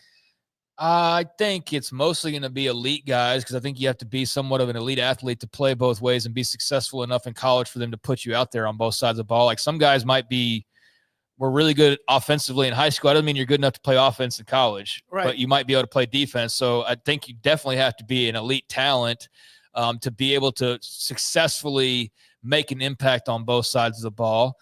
So that's where I would go. And college has long had a lot of two-way guys. I mean, Dion was one of those. I mean, Desmond Howard's one of those. I mentioned Charles Woodson. Charles Woodson's one of those. I mean, it's not like every year we're talking about a list of guys, but I think Travis Hunter probably opened some coaches' eyes up to the fact that you're not maybe utilizing guys as much as you could. I think that's what Travis Hunter maybe helped remind people of, like, oh yeah, you can. Like, if you got a great athlete and he can play a little defense for you in a situation where you need him, like, yeah, hell yeah, throw him out there. So yeah, I think it's mostly reserved for the elite guys. Yeah, I think sometimes in sports, or just like anything you may do professionally, that's the way we've always done it. I used to hate that. Whenever I took over a position somewhere, this is the way we've always done it. I put a big X on that and put it on my door at the office. All right, so there we are, 120 votes only for elite talents. That's true. I just still think that it's more of the exception, like about every 15 or 20 years. All right, Brandon Rowe, thank you, sir. Oh, there's another AP voter that somebody's dug into their ballot. Cokie Riley from Baton Rouge has Alabama 2 spots ahead of Florida State, Florida 5 spots ahead of USF, and Arizona State ranked ahead of Mississippi State. Arizona State remains ranked. I'm okay with that, but Mississippi State is not, and that's not one that's too much of a bad issue. So you saw Danny Cannell's tweet as well? Yeah. Yeah. But I think that there's going to, the social media now, you do something, people want to see it. But that, having Alabama ahead of FSU doesn't make any sense. And no, Florida it doesn't. 5 ahead of USF doesn't either. I mean, I think at this point we're kind of going overboard on this a little bit, but I do think it needs to be brought to attention. I do think if people aren't voting properly, you should probably strip that vote away. I don't think that because you just assumed a position at the student newspaper that somebody had that AP vote before you, that you just automatically grab it like a baton during a relay and you get to have it, because there are a lot more qualified people. I'm way more qualified than probably most of the people on that list, to be perfectly honest with you. I could tell you I'd go knowledge for knowledge and game watching versus game watching with just about anybody on there. So I definitely think I'm more qualified than the 2 examples we've been given today. They're also, at least in the young lady's case, a young person, so hopefully lesson learned. But yeah, I think your vote should be stripped if you're like putting egregious rankings out there. And in a couple of cases, we see that there are people doing that. I don't know why it's become such a focus this year, that I'm seeing it a lot more than last year. Maybe because it's just way more egregious this year than last year. I don't know. But it's good to have accountability. Like we said at the start, we'll close out with that.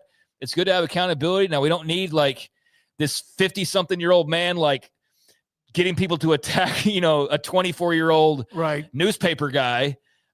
He made a mistake, or she or him, or like these. I don't know who Cokie Riley is, so whoever that is, but don't even care to know their name, to be perfectly honest with you. But they've learned a lesson today. I'll tell you that much. It's been a very eye-opening day for those people, and so hopefully lesson learned, and we can maybe have better rankings moving forward. So, good. There's accountability. Just don't go too far with it, though. I agree. As a Heisman voter, even though, like the Jaden Daniels 2 years ago, there's going to be some. I always know that when I put it out there, there's a possibility that no matter what, there's going to be people upset about it. So I don't vote based on what might be the backlash. I vote on what I think, and I have answers when people ask me the questions. All right. Thank you very much, Brandon Rowe. I think a B+ today. Couple of slips. No, great job. Thank you to Garrett Ross, who's running the show, getting ready for 365 Sports tonight at 10:30 on the CW.